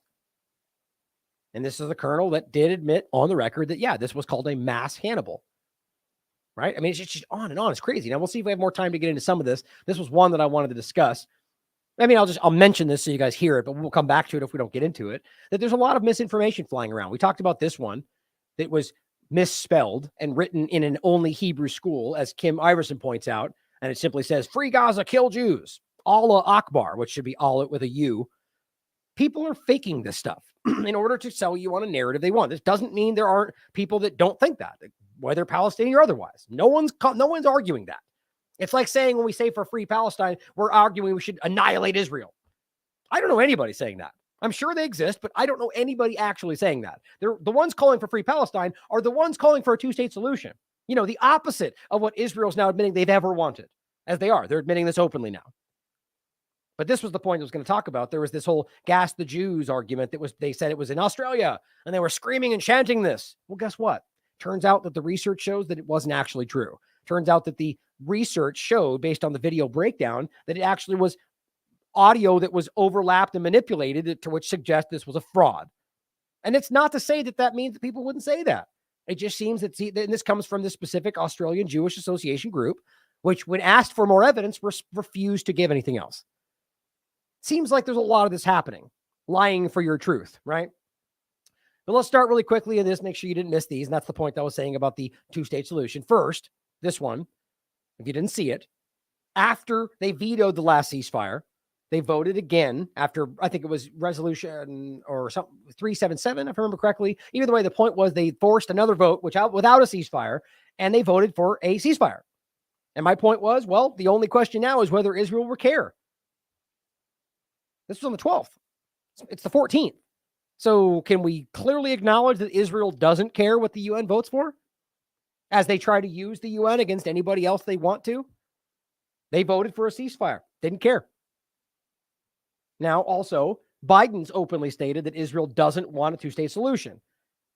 But it's also been acknowledged even by Israel's representatives. And this was, this was the Minister of Communications of the Knesset, part of Netanyahu's own party. Here's what he says. The historical estate of our ancestors, no, there will be no Palestinian state here. We will never allow another state to be established between the Jordan and the sea. Almost mocking the whole idea that that's supposed to be genocide if they say it and you're Palestinian. But this is the point. I've been telling you this forever. You think they just suddenly came to this conclusion? They've never, ever been allowing this, ever. They've always pretended like it was possible and blamed the Palestinians. Here is one of the other individuals. What was her name again? Tzipi Hatovli. She was one of the ones that is provably lying about the rape allegations, because she cites many things that the gray zone in particular has broken down as provable lies. Maybe she doesn't know. Maybe she's repeating what she was told. I don't know, but we can prove many things she said weren't true. And now here she is saying on the record, when asked directly by Sky News, will you allow a two-state solution? The answer is absolutely no, she says. The Israeli ambassador to London. And Sarah Abdallah points out that now, as of the 12th anyway, over 9,000 children have been killed. That amounts to about 150 a day. Funny, that reminds me of something I forgot to say. Getting into the amount of money that they gave. It was in the, you know what? I'm pretty sure we skipped a part of that article. Anyway, I'm not going to go back to it. Not that it's totally disjointed now, but Norfolk Southern was arguing that they gave, $21 million to the residents. And the point is, if you do the math on that based on the residents of East Palestine, it breaks down to about $4,000 a person. But that's them doing their job, right? That's them taking care of the community. No, they're obviously lying. Same kind of game here, right? Acting like you're doing everything you can to avoid civilians while killing 9,000 children in over 50 days. Nobody is confused about what this is. And here, just in case you were confused about why they're doing it, here's Avigdor Lieberman writing for the Times of Israel. Innocents in Gaza? Don't be naive. Some will say Gazans are too afraid of Hamas to voice condemnation, but it's clear there's massive support. Oh, is it clear? Hardly. It's not even remotely clear on that. All they point to are the elections, which was 17 years ago when most people were barely even old enough to vote. And on top of that, it was a plurality, not a majority. It was only 43% that voted for them, which is not the majority then. So you're wrong about that. But on top of that, you know how much has changed since then? And realize that Netanyahu has been provably exposed for funding the group even then, as was part of the plan. Which I did think I put right here. Yeah. Here's just Haaretz proving this 2 days afterward. Anyone that wants to thwart the state that we pretend we want needs to transfer money to Hamas. This is part of our strategy. That's Netanyahu in 2019. It's on the record. So when they say this, first of all, realize that they made this the reality. But secondarily, where are they supposed to go? Right. Voice their condemnation and then flee inside the controlled area that they're in that they can't leave from? It's just all of this is based on knowing that assuming that you don't understand the situation, playing on the ignorance of the average person. They have created this and then said you're all guilty because we put you in that prison that you can't flee from, and made sure that party was in power that you pretend is your responsibility, funded them, made sure there was division, made sure the West Bank was, this is what is on the record. That's in the Haaretz article. You can read for yourself. And again, as if we needed to know any more, emphasis is on damage, not accuracy, as I keep pointing out from all the way back in October 10th, excuse me. So yeah, don't be naive. There's nobody innocent. Yeah, we get that from what you're doing. You don't care. Got that. Damage, not accuracy. We understand. You don't think there's anybody you don't think you're trying to go after all Palestinians. And you conflate everything there as all bad guys because of what you've made clear from the very beginning, that there is nobody innocent there. And here is what this looks like. This is, thank you for Rich People Weekly from sharing this. As he says, this is what ethnic cleansing looks like. So this is the port of Gaza before.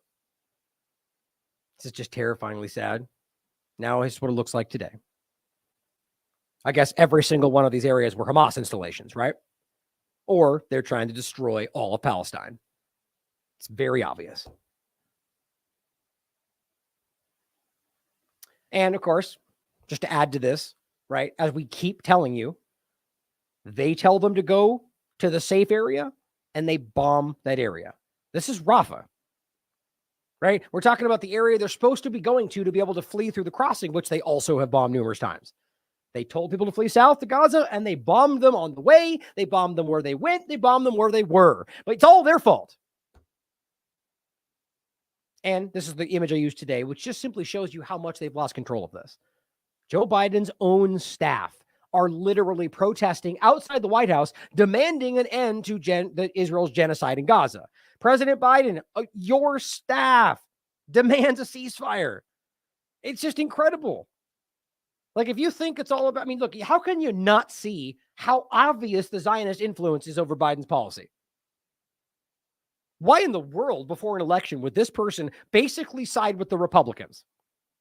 Think about that for a second. Or rather, I should be more clear about specifically the two-party illusionist, radical, evangelical Republican, which I honestly think most people see this right now. As I've said, same thing I've said in past agendas. Left or right, or aware of the illusion, definitely see what's good. You can't ignore this genocide. It's obvious, which is why they've lost control of this. And Jonathan Cook writes, ex-ambassador Craig Murray says, yesterday I attended a session called by Palestine at the United Nations in Geneva. Over 120 states attended. While the formal session consisted of statements of national position with few surprises, I was able to discuss with a large number of delegates in the corridors why the Genocide Convention has not been activated. This is actually really important, triggering a reference to the International Court of Justice. The answer is now clear to me, he says. If it is not that it is not that people are worried that a claim of genocide will not be successful at the International International Court of Justice. It is that everybody is quite sure it will succeed. There is no respectable argument that this is not genocide. The problem is that once the ICJ has determined that this is genocide, it follows that not only are Netanyahu and hundreds of senior Israeli officials and military personality personally liable, but it is absolutely plain that genocide Joe Biden Sunak and members of their administrations are also criminally liable for complicity, having provided military support for the genocide.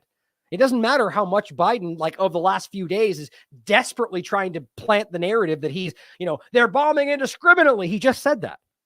Think about allowing genocide and murder of children for 50, 60 days. And then after that go, oh, now they're bombing indiscriminately.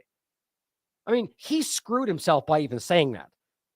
So how is exactly that they were, quote, doing everything they were capable of to diminish civilian casualties, but now they're bombing indiscriminately? They didn't change their bombing style. So either they were always bombing indiscriminately, which is the truth, or you just admitted you were lying.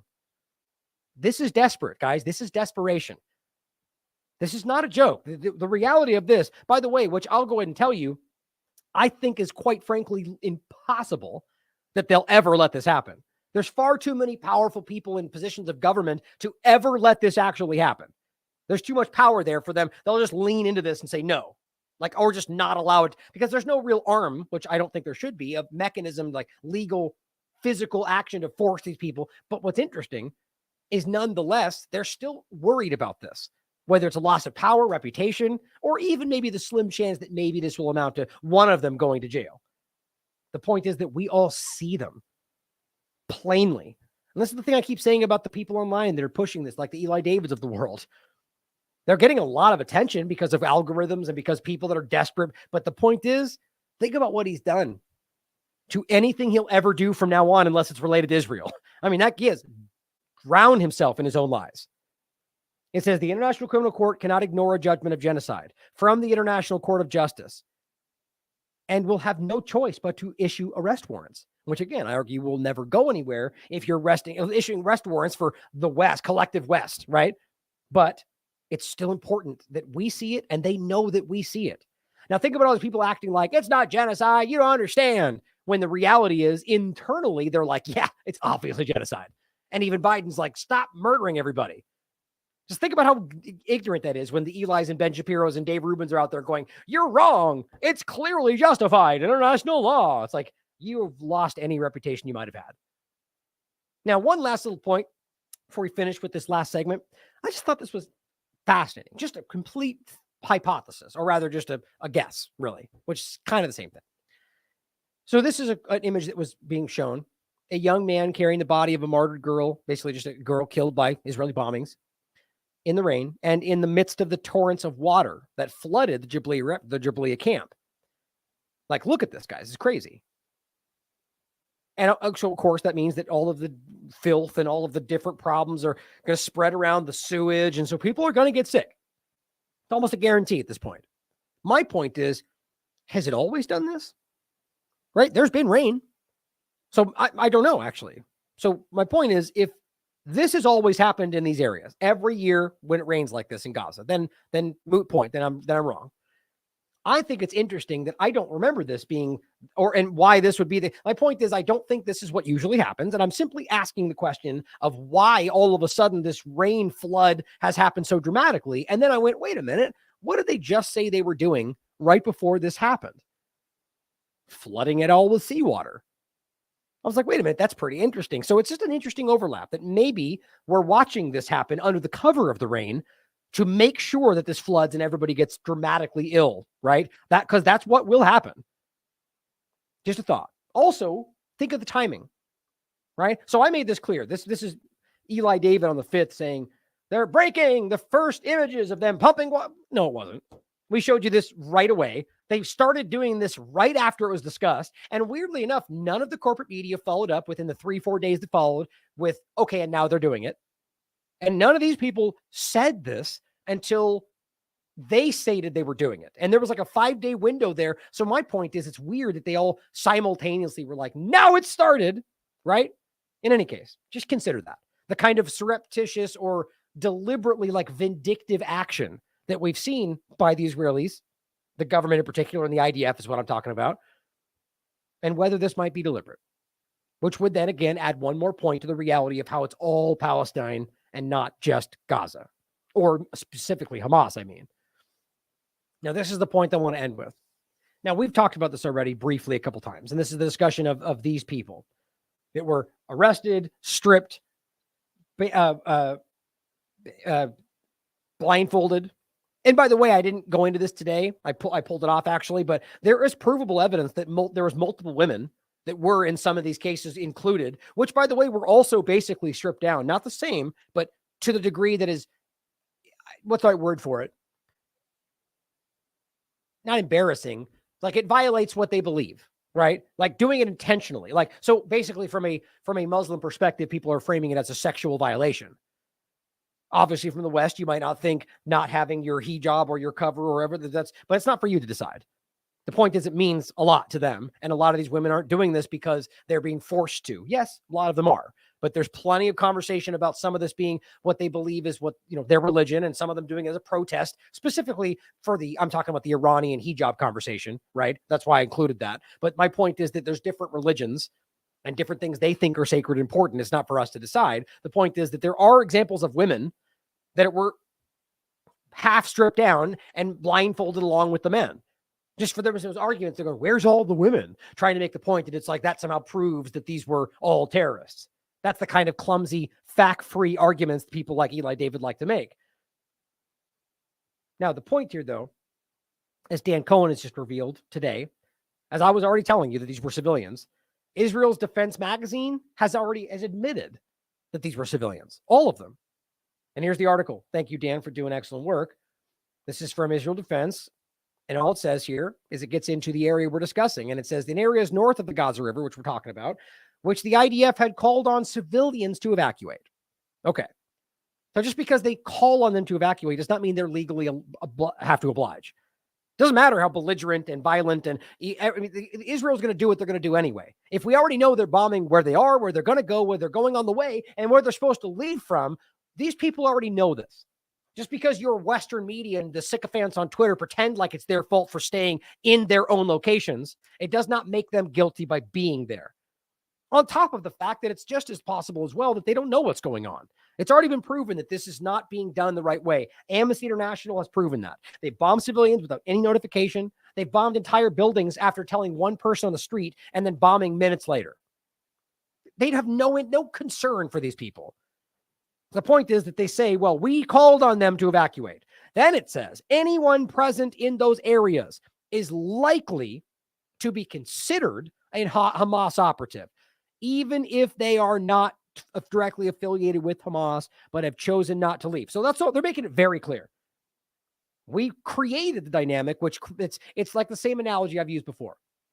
Under Obama, which by the way, still used, they made they made the point to say that if we bomb an area, whoever's there are combatants because we bombed there.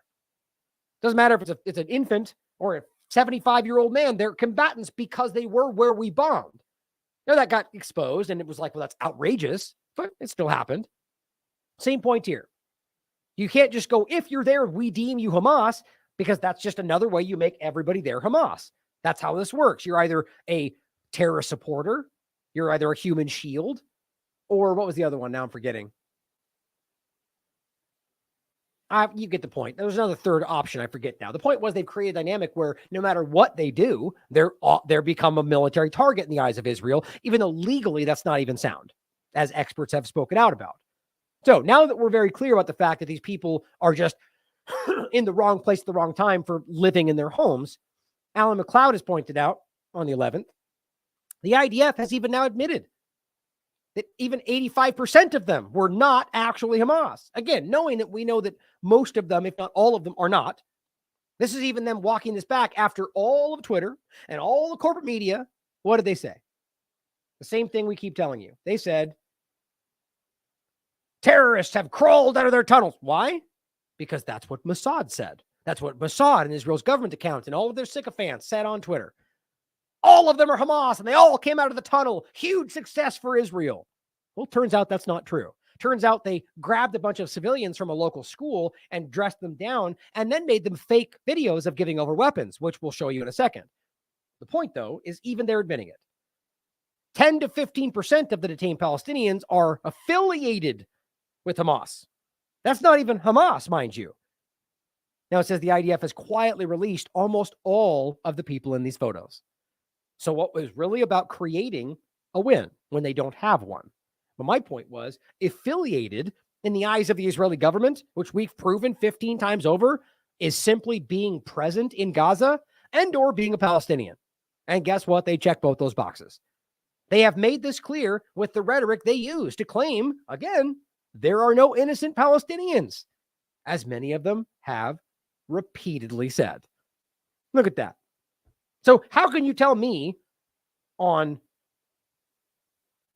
December 4th, 10 days ago, that there is nobody innocent in this entire area, but then make an argument to me that you're doing your best to avoid civilian casualties? It's just shockingly stupid. And again, they're all considered this to them. That's the point. So Rami Abdul points out that among those detained, this was at the time, this was on the 7th, was a dear friend of his and a veteran journalist. And many people have called this out. But going on, like you all saw this going around online, people were going, well, that's my family member. That's a doctor from the local hospital. All of them. It says he had begged him to leave to go south, but he told me he couldn't leave his dear Nada and his elderly mother. His daughter, Nada, is disabled and needs special care. Well, we already saw the videos of just before this where the Israeli IDF were knocking people out of their wheelchairs and kicking down children in the streets. I mean, yeah, that was called Tuesday. But here, Mohammed Shihada was also pointing this out, showing you, and it's the video we'll show you in a second, that has been proven to have been staged because they filmed it twice and accidentally released both of them. But the point was that these are more people they're identifying as not what they say they are. And he points out here that they filmed this twice and made mistakes and then caught one that put out the wrong video and then deleted it after the fact, which is what they just keep doing. And here's these videos. I think, let me see if I have that. I thought I did. No, it looks like I don't. But just really quickly, you can see the point of it is this. So you have this video. They're all stripped down. Right. Which means they did that. They didn't just happen to be naked out of the building, right? They already engaged with them. They already stripped them down to humiliate them. And then, of course, they're going to say, well, to make sure they're not suicide bombers, which is more likely an Israeli IDF Zionist concept, really, or the war on terror U.S.-minded concept, or they're proxies of the Al-Qaeda elements, which is really where that comes from. Not to say that anybody's not capable of that, but the reality being that they already engaged with them, right? So are we to pretend that they missed a weapon and ask them to walk it out slowly? Clearly not. This is a fail. Well, come on, friend. Oh, he's going to come put the gun down that he had in his underwear. How ridiculous. This is a show, guys. And by the way, it has been proven. Like, this has been broken down. It's embarrassingly obvious. And the point was, if you look at these different videos, it's different. The two videos are different. There's one where he's got it in the other hand, and there's the one where he's got it in the other hand. This is terrible.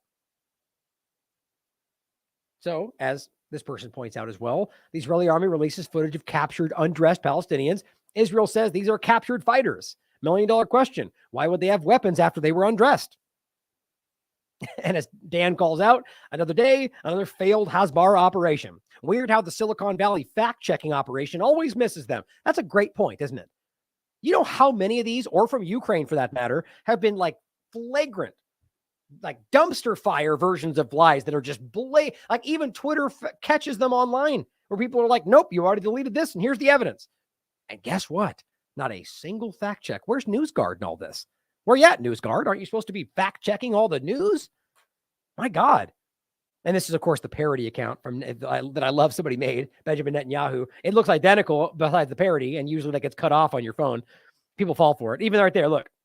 It doesn't show it. It's cut off. So people fall for this all the time. But it says, guys, we made a huge mistake again. Please delete the video and photos from your devices because we accidentally sent out 2 different versions. Pretend it never happened. We will re-upload only one version. See the gun in his other hand? How embarrassing, guys. I mean, this is childishly bad. They just keep doing it. And don't forget, Mossad's official account, or rather, they've got a couple of them. This is Mossad Commentary, which is one of their accounts. Over 100 terrorists have crawled out of the tunnels. Oh, you mean the tunnel that you call that school that you pulled them out of the building of? Like, they just can't get, not only can they just not, they lie about seemingly everything, which means they are deceiving you about everything, but they're terrible at it, it seems. As this person points out, and what this says, Here's the. Oh, this is just the points I made already, showing you where it's from and the fact that it's from this school, as people prove by showing the sign in this video, by the way, that they cropped out. See this blue part right up here? They tried to crop it out for the most part in the ones that you can see, and it proves that they're not in the location they claim they were. That's how bad this is. And not only did Mossad put that out, they then put it out again, showing them in this very ominous lineup right in front of a ditch, which is quite obvious what that's supposed to imply, that these people are going to get shot. They didn't even put any words. Now, I don't know what happened. I don't believe they were all shot because most of them seem to have gotten arrested or released, but the fact that they would even do that shows you the kind of mindset. I mean, this is like a junior high level kind of like flaunting the hint that we might murder all of them and then not. Like, what are we dealing with here? It's crazy. Brianna Joy Gray writes, innocent civilians have been identified in these photographs, which now we know she wrote this on the 7th. Now we know it's all of them. Stripped, humiliated, abused by Israel with U.S. funding, cheered on by a lot of people. There's people on the left that are pro-Israel in this sense too.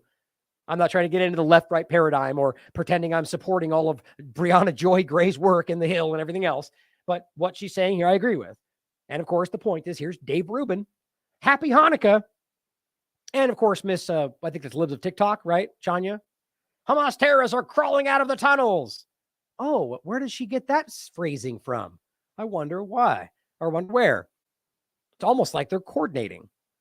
I mean, it's just even if they're not, that means she just blindly repeated what Mossad said. You realize how stupid that is? Whether or not you support Israel, that's like blindly repeating what the CIA posted today. Why does that? It only makes sense because they have an agenda. I mean, I used to respect Dave Rubin, even though I disagree with a lot of the political stuff. I just always found him to be very measured and honest, at least as it felt. But I got to tell you, man, I've never seen this much of a shift. Like even someone like Eli David, who had COVID following, right? How do you not see this? How do you not recognize, whether or not you're Jewish, what in the hell is going on here? It's not like it's hard to see the lies. They're deleting their own tweets. It doesn't take a brain surgeon to be able to recognize that they're lying about this stuff, but yet they keep going along with it. In fact, they taunt these people. They make fun of these civilians that were tortured. And whether he knew it or not, he didn't follow up and say, my bad. Of course not. This person too. Here's Eli David. Hey, Antonio Guterres from the UN. Your staff are among the Hamas terrorists who surrendered yesterday. See, so what they did, they set the narrative, all terrorists, right? And then because they claim that, they then use the reality to act like it bolsters their other point, which is that all UN is Hamas, which is what he keeps trying to do. Except the point is, all you really did is expose the fact that you arrested a bunch of UN members and teachers and doctors and people from the school. They're drowning in this. Any condemnation? Right. Like we're supposed to condemn the allegation of rape charges or the allegation. See, this is the point. They want you to go, oh no, I blindly trust you because I believe in Israel. That's not happening anymore for the most part. People that once did that are kind of, they're going, wow, I can't believe I didn't see this before. And people like this are exposing themselves as the blind agenda seekers. Yeah, they were people from the UN school. That's what the UNRWA, look, these people, this is from a UN school. Now, look, you could argue that they work for Hamas, but I'd love to see the evidence for that. I can prove to you that they work with UN. I can prove to you that where they took them from, including this guy who accidentally, because Eli's not that bright, it seems, included the image and the sign in the background that proves they weren't where they said they were, right? Absolute moron. The point, though, is that I can prove all of that. I can prove that they were in the school. I can prove that's where they were taken from. I can prove that none of them are Hamas in the sense of, rather that there's no evidence that they are Hamas. So if they have some evidence other than Israel says that they are terrorists or that they came out of a tunnel, I'd love to see it. Until then, these people are doing nothing but lying to you with everything they've got. And here's an example of the same thing. Thomas Fozzi writes, this is the deputy mayor of Jerusalem. Israeli society has descended into full-blown genocidal fascism. Here's his actual tweet on the Wayback Machine. Here's what it says.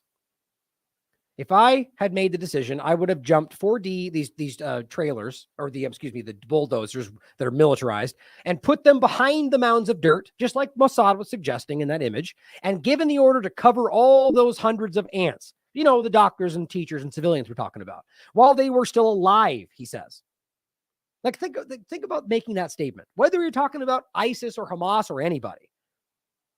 That shows you who you really are, not them. They are not human beings and not human animals. They are subhuman.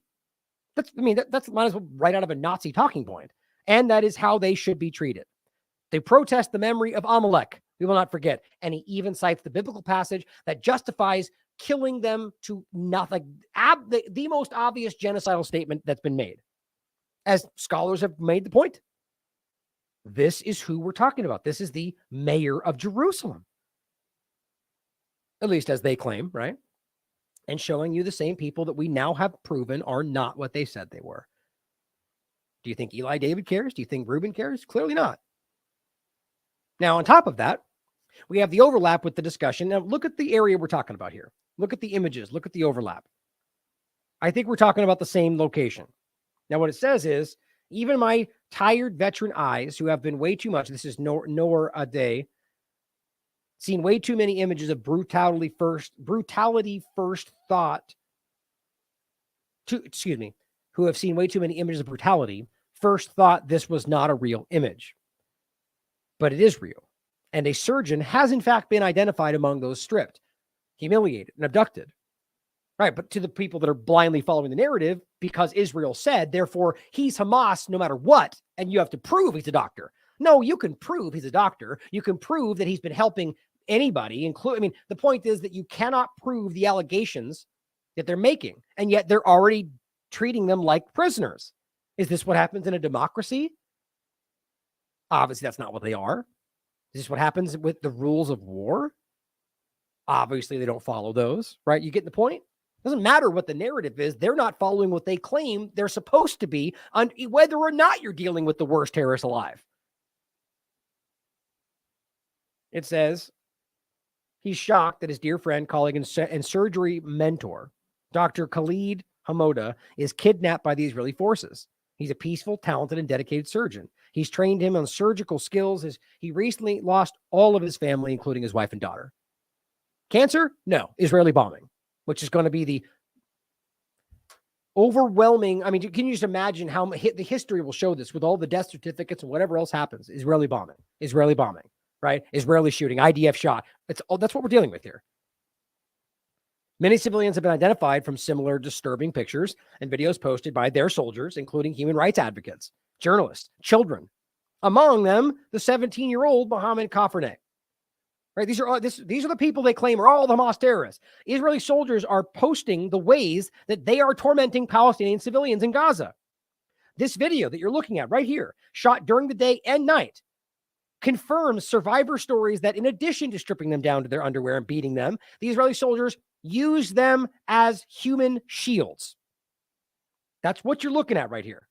They march them along into areas that they were investigating, which is what these doctors and teachers and other people involved have said now that they've been released.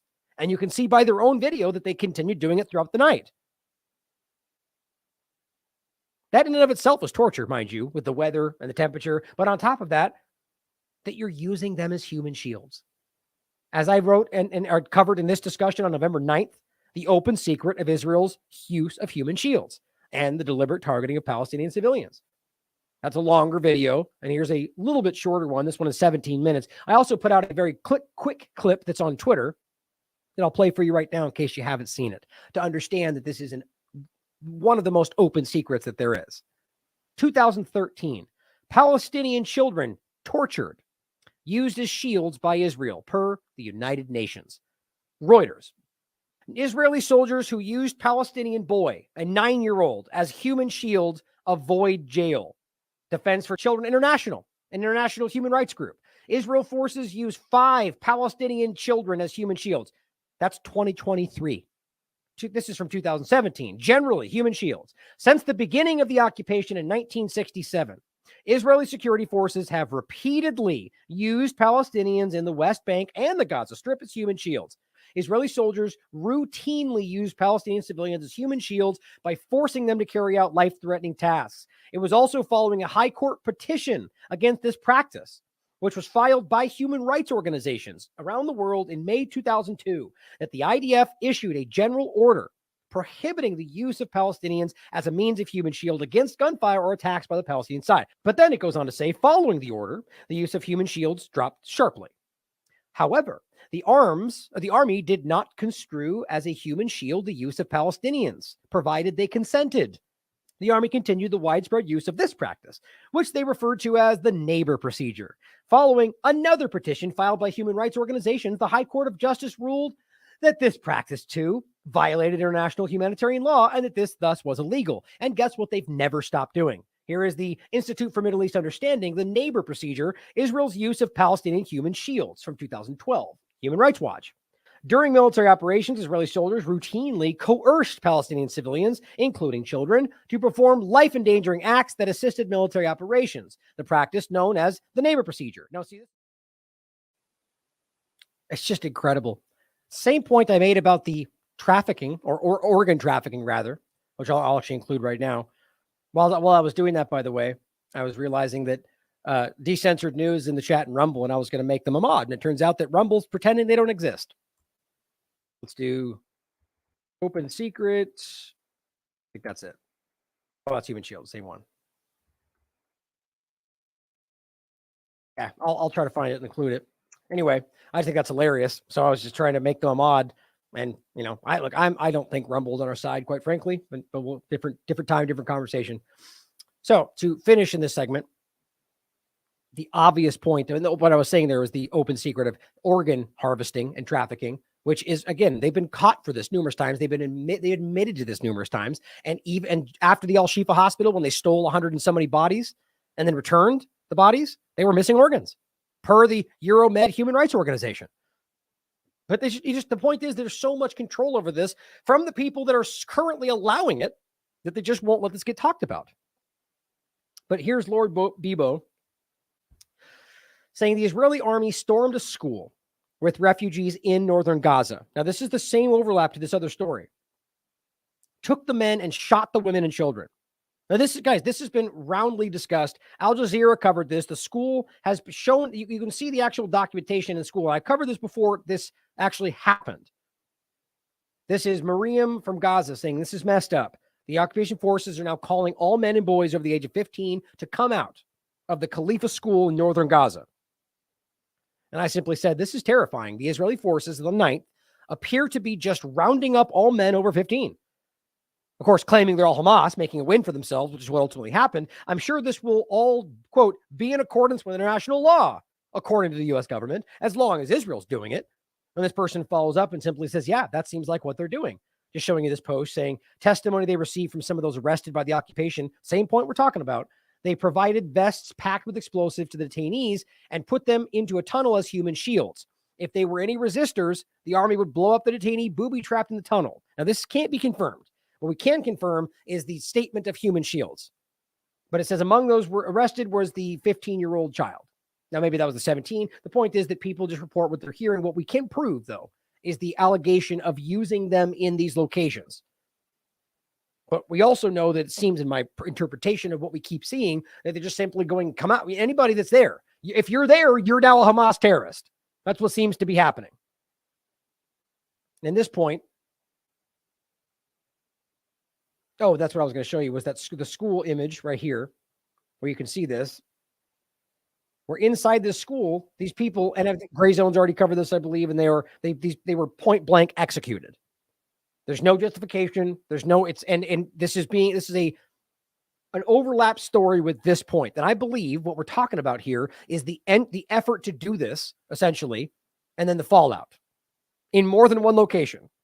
And I think what we're dealing with here is the effort to make it appear as if they've got some kind of a win, or make it look rather, or more so to justify the illusion that what they're doing is going after Hamas. Because remember, right before this, we were screaming, I've not seen a single member of Hamas in all of what they've done. And like the next day, they're like, here's 14 of them. Does that work? But they're not. is the point. Now, Lord Bebo points out the Israeli army stormed a school with refugees in northern Gaza, took the men, and shot the women and children, according to Al Jazeera. This explains fully the pictures with hundreds of blindfolded Palestinians that we just talked about. And that the update was showing you that one of these doctors was indeed there, which we know. Dan Cohen says Israel can never defeat Hamas because it is, first and foremost, a resistance movement.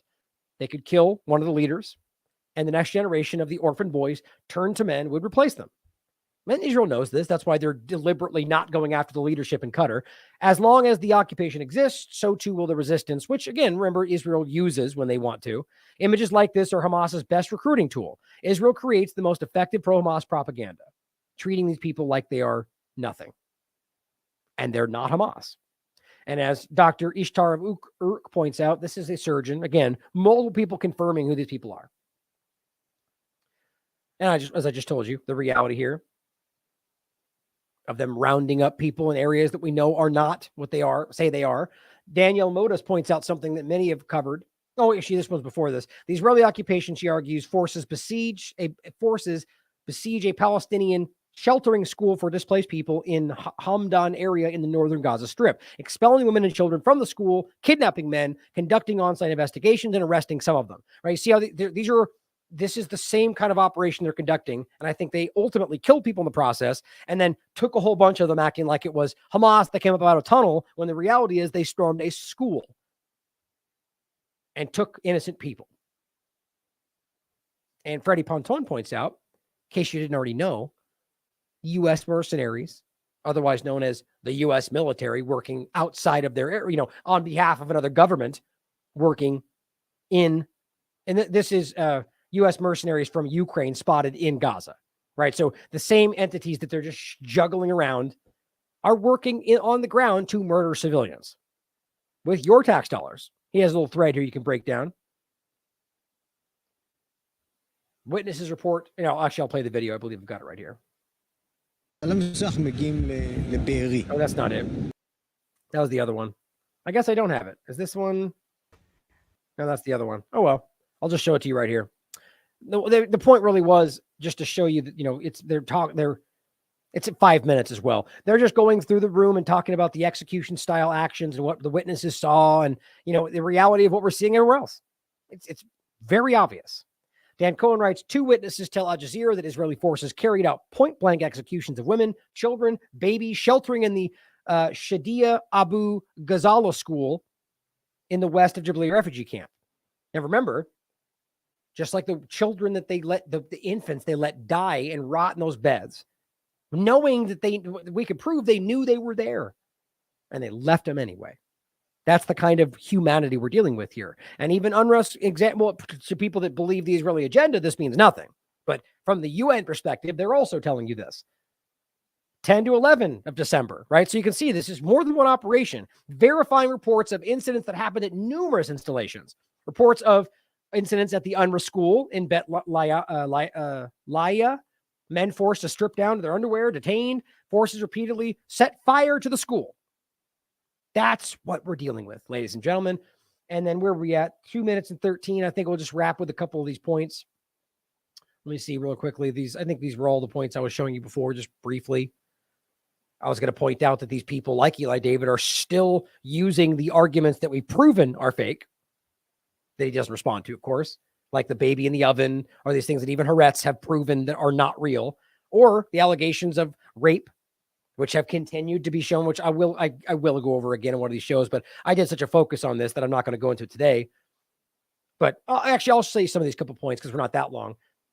Biden has ignored, apparently, requests from invitations to the White House, Hanukkah celebration, from families of the American captives in Gaza. Right, talking about Israelis that Israel claims they're fighting for, who are still held captive in Gaza because they refuse to accept the deal that Hamas has been offering since the first day, which was for everybody if they got a lot more people back from the prisons in Israel, most of which are detained without charge, per even the corporate media. But no, they refused, and they were forced to take the part of the deal that they did when they had the pretend truce. And still they want more, and Israel's now saying no, as I'll show you in a second. Where was it? Nope, hold on. There was a point over here I was going to show. Yeah, right there. No, not that one. Did I miss that? Dang it.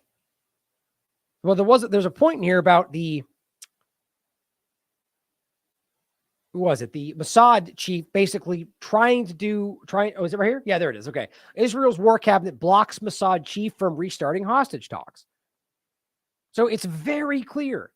He's simply trying to restart the talks and they're going, no. And they say basically, well, we don't think Hamas is even connected to their leadership in Qatar anymore. Okay. That might make sense, except right down here, they say ministers also decided Israel would not propose an outline for a deal or enter talks at all until they've convinced Hamas seriously intends to do it. So is it about the leadership or is it about the fact that you don't think they even want to? Both of which are lies, by the way. I mean, it's absurd. The reality is obviously that Hamas has been offering the deal they keep refusing from the very first week, as even the BBC and New York Times reported. And Netanyahu was forced to admit to his own people when they forced him to take this last deal. So now acting like they're not sure if they want it? No, they don't want more people to come back and admit that they shot them. They don't want people coming back telling them Hamas did not treat them poorly. That challenges the insinuation that the ones they kept are because they raped them all. It's sad how obvious these lies are. And in no way does that mean Hamas good guy. Quite frankly, it's the opposite. But even then, they have to lie about it. So when they try to get the hostage talks going back on, they refuse and blame them. It's the same as the two-state solution game. So the point is, they're now refusing to let the Israelis still in Gaza, the families of them, join the celebration. Now, does that seem like an example of how they're fighting for these people? Or does it seem like those are the people that they're trying to exclude because, well, they're going to come and say, we want a ceasefire? Because that's the case. They want ceasefire. All of the families seem to. Netanyahu doesn't care. The Israeli government doesn't care. They're basically telling him to shut up right now. And it says that they invited Avi Meir, the settler propagandist, whose media outlet spread a hoax that a Palestinian baby was killed by an Israeli was actually a doll. We covered that story. One of these people got fired from the Jerusalem Post for even selling that story. The point, though, is that they're refusing to allow the people that are the families of those people to come, while allowing people that are, the narrative is let's keep bombing until nothing's left. Or not the narrative, but the action. I mean, that's crazy. That shows you how overtaken this all is. And during the Hanukkah celebration, Israeli soldiers celebrated by indiscriminately firing tank rounds into homes in Gaza. You know, because Hamas, bad guy in democracy, right? Zionism desecrates Judaism to destroy Palestine. Exactly. And he cites the reality that U.S. national interests have allowed, or they cite U.S. national interests for the U.S. to, or rather specifically Biden's administration, to explicitly circumvent the process with Congress review to give more weapons to Israel, which, by the way, we talked about. Biden asked, they bypassed Congress to approve the sale of what I said was more tank shells that were already used to kill civilians on October 7th, while excluding the families of the people still held, because we're fighting for the hostages, right? Right, guys? Well, here's Elon Levy saying the only thing false in the data is Hamas supplied casualty figures. This is Middle East Eye saying Elon Levy from North London has become a spokesman for the Israeli government. Levy used data proved later to be false, more than once, by the way, attempting to show that Israel was achieving less than 0.8 deaths per airstrike. It was an embarrassing lie. And he says, the only thing false in the data is the Hamas supplied casualty figures. But if you take the 1,700 number and perform simple division over 22,000 Israel airstrikes, assuming that's even accurate, by the way, that 0.77 death strike per point with the idea of incredible precision. They are incredible precision in targeting Hamas. Apparently only in the imagination of Israeli sycophants. Because literally everybody, including Biden now, is telling them that they're indiscriminately bombing. Can you think about that? Now think about this. This is the point. First of all, if you haven't seen it, The Lancet put out an article that says no evidence of inflated mortality reports from the Gaza Ministry of Health, December 6th, citing all sorts of statistics and provable data points that show you not only have they almost always aligned with what Israel later puts out, but that's the simple reality of the numbers currently. No evidence of inflated mortality reporting from the Gaza Health Ministry. Using publicly available info, we compared the Gaza Health Ministry mortality reports with separate sources of mortality reporting and found no evidence of inflated rates. The point. So I said, so your argument is they're lying. Okay. But if you find out they're not lying, then the number shows our precision. So wait a minute. Is it one or the other? Like when somebody comes out and says, that's not true, but if you want to believe it is, here's my excuse for that too. It's like, well, I don't believe you. It sounds like a very disingenuous way to put that. But it says you have to be the worst propagandist in history, I wrote. Even the Lancet said these numbers were accurate, and nothing about this is precision. Like, think about trying to frame 20,000+ civilian deaths over almost 10,000 civilians. I mean, look, the numbers from even this reporting are like 70% women and children. But let's pretend it's all precision Hamas strikes. They're drowning in their lies. And again, what that proves to you is they want to keep bombing where the hostages are held, that they want to keep doing what they're doing. Mossad chief stands up and says, let's talk for, no more hostages. Hamas doesn't want it, as they're waving over there going, we want all our people back, which was the only reason we did this, is kind of the narrative. Well, here's how they frame this, right? Seeing as how every single person that has come home when they spoke of their own volition or anywhere that you can see them speaking, they say we were treated well. We got food, feminine hygiene. We were allowed to pray together. They calmed us down. All this different stuff. So that then becomes from the Israel main account. What is this? What's this little image here? Looks like Jeffrey Epstein's overlap thing on his little temple. But it says Ella 8 and Daphne 15 were held captive by Hamas for 50 days, because Israel didn't care until then and still doesn't. When they were returned to their families, they had braided hairstyles. Apparently, it says their hair was braided by the Israeli teenagers and young women who were held hostage with the girls and wanted them to feel beautiful. We pray for the return of their hostages. Okay. Was that supposed to, I mean, that's what they're giving you. Like, we're supposed to shock and gasp in terror that they were allowed to console each other while they were fed and given water, when basically people are starving and dying of thirst in Gaza. And you're making that happen. And they've reported that the only thing they were afraid of was the bombings that were coming down on their heads when they were cowering in fear, along with the Hamas elements in the areas they were in. Many of them currently, per Haaretz, Ynet, and their own admission, suffering permanent hearing damage because of the bombardments. So how are we supposed to pretend that they don't care, that they care about these people, when they're literally, I argue, intentionally trying to take all of this out? This is nothing but blown up in their face with every single one of them that's been released. And to add to that, Daily Sabah points out the U.S. intel details Israel's widespread use of dumb bombs in Gaza. Here's what it says. The assessment compiled by the Office of the Director of National Intelligence estimates that about 40 to 45% of the alleged 29,000 air-to-ground munitions used by Israel have been unguided, with the remainder being precision-guided munitions. Unguided munitions, due to their lack of precision, interesting, as he's screaming over here, precision strikes for Gaza, due to their lack of precision, almost 50% of what they've used, pose a significant threat to civilians, especially in densely populated areas like Gaza. Probably why they're using them. The high rate of usage of these, quote, dumb bombs by Israel may be contributing to the escalating civilian death toll. Well, let me piece that one together. That's a tough allegation. Come on. Maybe.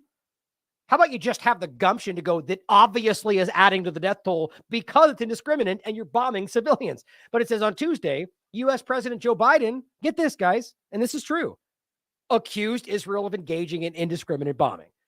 All that is him cowering back to salvage some remnants of what he lost in blindly supporting the Zionist genocide, as even his own staff is like, you're committing genocide. The point is, they've lost everything. The Israeli Zionist agenda has completely imploded on itself because of what they're doing. And that's even with 50 days of blind support that's now starting to fall apart. Major Karine Hajioff, another Israeli spokesperson, said Wednesday that Israel, as a military committed to international law and a moral code of conduct, is devoting vast resources to military harm to civilians. Excuse me. I should have said it right. To minimize human I can't talk apparently. Minimize harm to civilians. Hardly what's happening. So all we're talking about is, an AI mass assassination factory system that their own IDF admit is indiscriminately bombing, or use of dumb bombs that anybody with a brain can tell are indiscriminately bombing, or the statements of indiscriminate bombing, or the accuracy, destruction at accuracy, or every genocidal intent statement, all of that.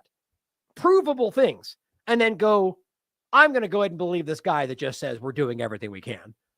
Right? I'm going to believe John Kirby when he goes, we're doing everything we can, or they're doing it. Well, they literally just said the opposite. They literally show you their program that proves the opposite. They literally have their own people telling you the opposite. And all we can do is go, they're operating, their intent operate inside. Whatever. It's embarrassing.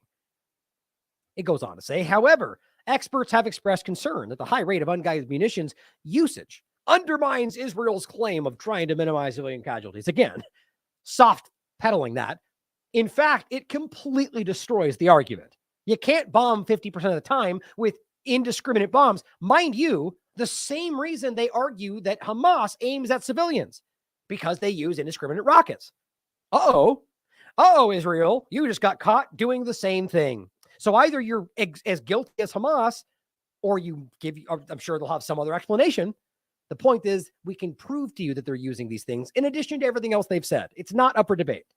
Brian Kastner, a former explosive ordnance disposal officer and current senior crisis advisor on arms and military operations for Amnesty International, expressed surprise and concern over the findings.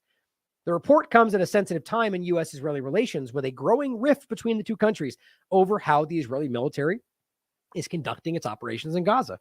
Or more accurately, now that they've committed so much murder that people are finally starting to push back against Biden, including his own staff, to where that's uncomfortable for them to continue to support genocide. Not that they care about genocide or people's lives. It's politically not advantageous for them anymore. President Biden has stated that Israel is losing international support.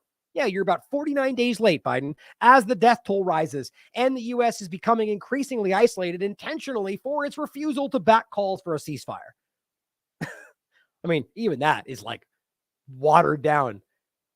It's so obvious what's happening. Biden's national security advisor, Jake Sullivan, will begin a 2-day trip to Israel today, apparently, to conduct extremely serious conversations, they say, with Israeli officials. According to John Kirby, the discussions will focus on efforts to be more precise in military operations to reduce harm to civilians. Okay, this is just painfully insulting. So let me ask you, again, Karine and whoever, all the rest of these mindless repeaters that are saying the same thing, if this whole time they've been doing everything in their power to reduce civilian casualties, how are we going to do better than that? Come on, it takes a kindergartner to see that that's a stupid. The argument is they weren't doing everything they could if now you need more. It didn't just magically create more ways to stop killing civilians. You're asking them to actually stop killing civilians now that it's hurting you, because you guys are disgusting and you're okay with it. Here's what John Kirby had to say. Oh, wait. Oh, I think I remember what I did. Hold on. I've got it right here. Hold on. I swear I downloaded that. Yeah, it's right here.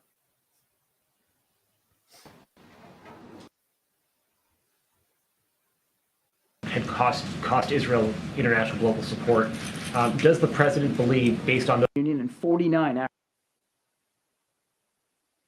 initiative and diaspora engagement, and this is just a start. We look forward to continuing to build on these commitments and strengthen our relationships with African partners and other organizations going forward. The president yesterday, you alluded to those remarks. He said that Israel was engaged in indiscriminate bombing in Gaza, and that is what had. Did you notice that? I didn't catch that last time. Take a look at the sign language person when he makes that very clear statement. The African Union to the G. Forward to continuing to build on these commitments and strengthen our relationships with African partners and other organizations going forward. The president yesterday, you alluded to those remarks. He said that Israel was engaged in indiscriminate bombing in Gaza. Did you see that? She literally smiled and stopped signing when it came to indiscriminate bombing. There's no way she could get ahead of his words, guys. She literally did not sign that. I mean, this is my point about how obvious this is. We are living through one of the most obvious efforts, and it's not just around the Israel. I mean, we just went over East Palestine. It's all this stuff is blatant. This is why they're so afraid of us right now, because we're starting to see, or people that have never seen before are starting to see who they really are. Initiative and diaspora engagement. And this is just the start. We look forward to continuing to build on these commitments and strengthen our relationships with African partners and other organizations going forward. Thanks, Adam. The president yesterday, you alluded to those remarks. He said that Israel was engaged in indiscriminate bombing in Gaza. Wow. That is what had cost Israel international global support. Does the president believe, based on those comments, that Israel's conduct in this war thus far has been in accordance with international law? We have every expectation that that Israel will do exactly what they say they're doing. I think about making this statement now, after all that's come out, and evidence, and even Biden saying it's indiscriminate, which we know it is. It doesn't matter that Biden said it. It's the fact that he's now meekly coming along with the narrative because he has to. Or, again, be on guard for the fact that we're supposed to be talking about this. That's certainly a valid concern. Regardless, it's important to point it out because it's real, and they deserve to have accountability for what they're doing. But think about this statement, right? So how in the world can you pretend that Biden says they're bombing indiscriminately, that's a quote, and then somehow magically still acting within international law? Like, that is, talk about mental gymnastics. And always said, and the way he pieces through this is painful. Basically, it comes down to, well, their intent is this, and we're just trying to make sure that their actions line up with that intent. Oh, so they're lying to you, and you're trying to make sure they do what they said they would. That's not, you can't pretend, if their intent was to not kill them, they wouldn't be killing the civilians as much as they are. That's not like you tripped in your shoelaces and killed a bunch of civilians that day. Whoops. Our intent was there, though. It's obvious. So these people are covering for genocide, and that's obvious. Indiscriminate bombing in Gaza, and that is what had cost Israel international global support. Does the president believe, based on those comments, that Israel's conduct in this war thus far has been in accordance with international law? We have every expectation that that Israel will do exactly what they say they're doing, which is to continue to go after the terrorist leaders and to do so in a way that minimizes civilian harm, as I said in my opening statement, as the president has said. That's their intent, and it's important that the results match that intent. How embarrassing. The president was saying yesterday that the results have not thus far matched that intent. He was expressing concerns that we continue to see civilian casualties. No, he's not, John. I know you're usually pretty good at this, but you can't wiggle your way out of indiscriminate bombing. You can't pretend it's indiscriminate and then somehow magically meeting international law. Those two things are incongruent. But this is how obvious it is today. These people are liars. In Gaza. And again, that we want to make sure that that as they work to minimize, that they actually have those kinds of results, that they are able to minimize civilian casualties. God. I mean, this is, again, why I don't watch this stuff anymore. Like, how can you sit through that? How can these people sit there and be like, really, John? Like, that's just stupid, man. Like, we all know you're lying. But they don't do that because they won't be welcome back. That's called access journalism. How sad. And on top of that, Israel's making it clear today, this war will last for months. Great. So as John Kirby gives them a complete pass and acts like we're working on not murdering as many people, we're giving them months to figure it out. These people deserve to be in prison. I've never seen a more obvious example of that. And let's not forget, the AI mass assassination factory we discuss in this. This is the 972 article that discusses the, I think it was Habsara or Habsara. I can't remember if it's HABSARA or the other way around. In any case, it means the gospel. And it is a discussion, not Hasbara, not the propaganda side, but the AI program, I think it's Habsara, that they admitted is basically an excuse. One of the quotes in the article was, we bring down buildings sometimes just to bring down buildings, whether they're full of people or not. And Amnesty International has proven that they did. And yet we debate whether this is genocide or not. It's just sad. So we're going to go ahead and leave it there today. I will leave you with a video. Maybe not. I forget which one we were going to include there. This had related to something else. But in any case, guys, they know you see them. And that's a dangerous position to be in. The cornered animal and all the different analogies we could discuss, but it's still important. It's paramount that we don't let this drift back into the kind of normalcy that we always fall, especially before an illusion of an election. It's important that we make sure that not only these but the discussions, all of the things we're talking about are relevant to not just imply that I think the election ultimately means anything. I know it's going to upset some people, but in the conversation around it, which is always an important conversation because people are informing and talking and debating, but we need to make sure that this is prominent. I don't know how it's not going to be, but I'm willing to bet you they're going to do their best to keep this kind of conversation out of it. But starting with the East Palestine conversation of the show today, the reality that the people are suffering all over the country, all over the world, because at some level, we're allowing this to be the case. And I'm like, if everybody was out there pushing back, like some of us are, I'm not even saying myself, but some people out there are doing a lot of work out there in the real world, protesting, lawsuits, whatever else. Do you think it would still be this way? Right? There's far too many people that go along to get along. I'm not really trying to call anybody out. It's always your choice. That's the main point for me. The thing that they don't care about, that I think you should always have a choice, even to allow the bad things to happen. But the point is that if you do care about this, sharing the work, discussing this, that's important. But folding this into your life, making this something that's important beyond just sharing the show, talking to people about it, caring, taking action in your life that you think can actually affect the outcome. I think it's so wildly important today because we are making a difference, which is why NewsGuard and groups are trying to stop the work of the independent media, because we're reaching people and that terrifies them as they're getting closer and closer to potential accountability. That's why it's happening. So if you want to support what we're doing, as always, there's plenty of ways to do so down in the show notes below, but just sharing the work itself is important. But I challenge you to take that a step further. Go out there and talk to people about these things. Make clips of the show yourself. Start your own show. Send me a link. Let's talk about it. It's important that we keep pushing when we have the momentum more than ever. And the nonpartisan objective momentum, which I argue we can make this, which is kind of what's happening. Same with the COVID-19 agenda. You're always going to have the left, screaming pundits and the right screaming pundits acting like it's this or it's that, when we all can well, it's clearly not either of those things. They always want to make it about their side. And we can change things if we keep pushing in this way. And I think more and more people are waking up to that illusion, whether the two-party illusion, the elections, the voting illusion, all the different things were pushed on us, or just the fact that we're being drenched in dangerous chemicals every single day while acting like they're helping you with what they're doing. Stand up. There's never been a better time in the world to do so. More change that's possible. I love you all. As always, question everything. Come to your own conclusions. Stay vigilant.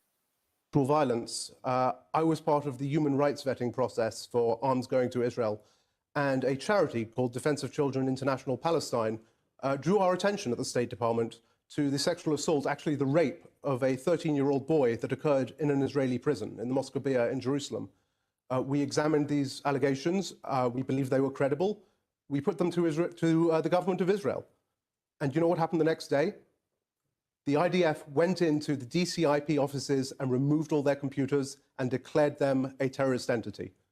I think it is vital that atrocities not happen to anyone, not sexual violations, not any kind of gross violation of human rights. We are looking at a situation where there is so much dehumanification, where people are not seen for the value that they have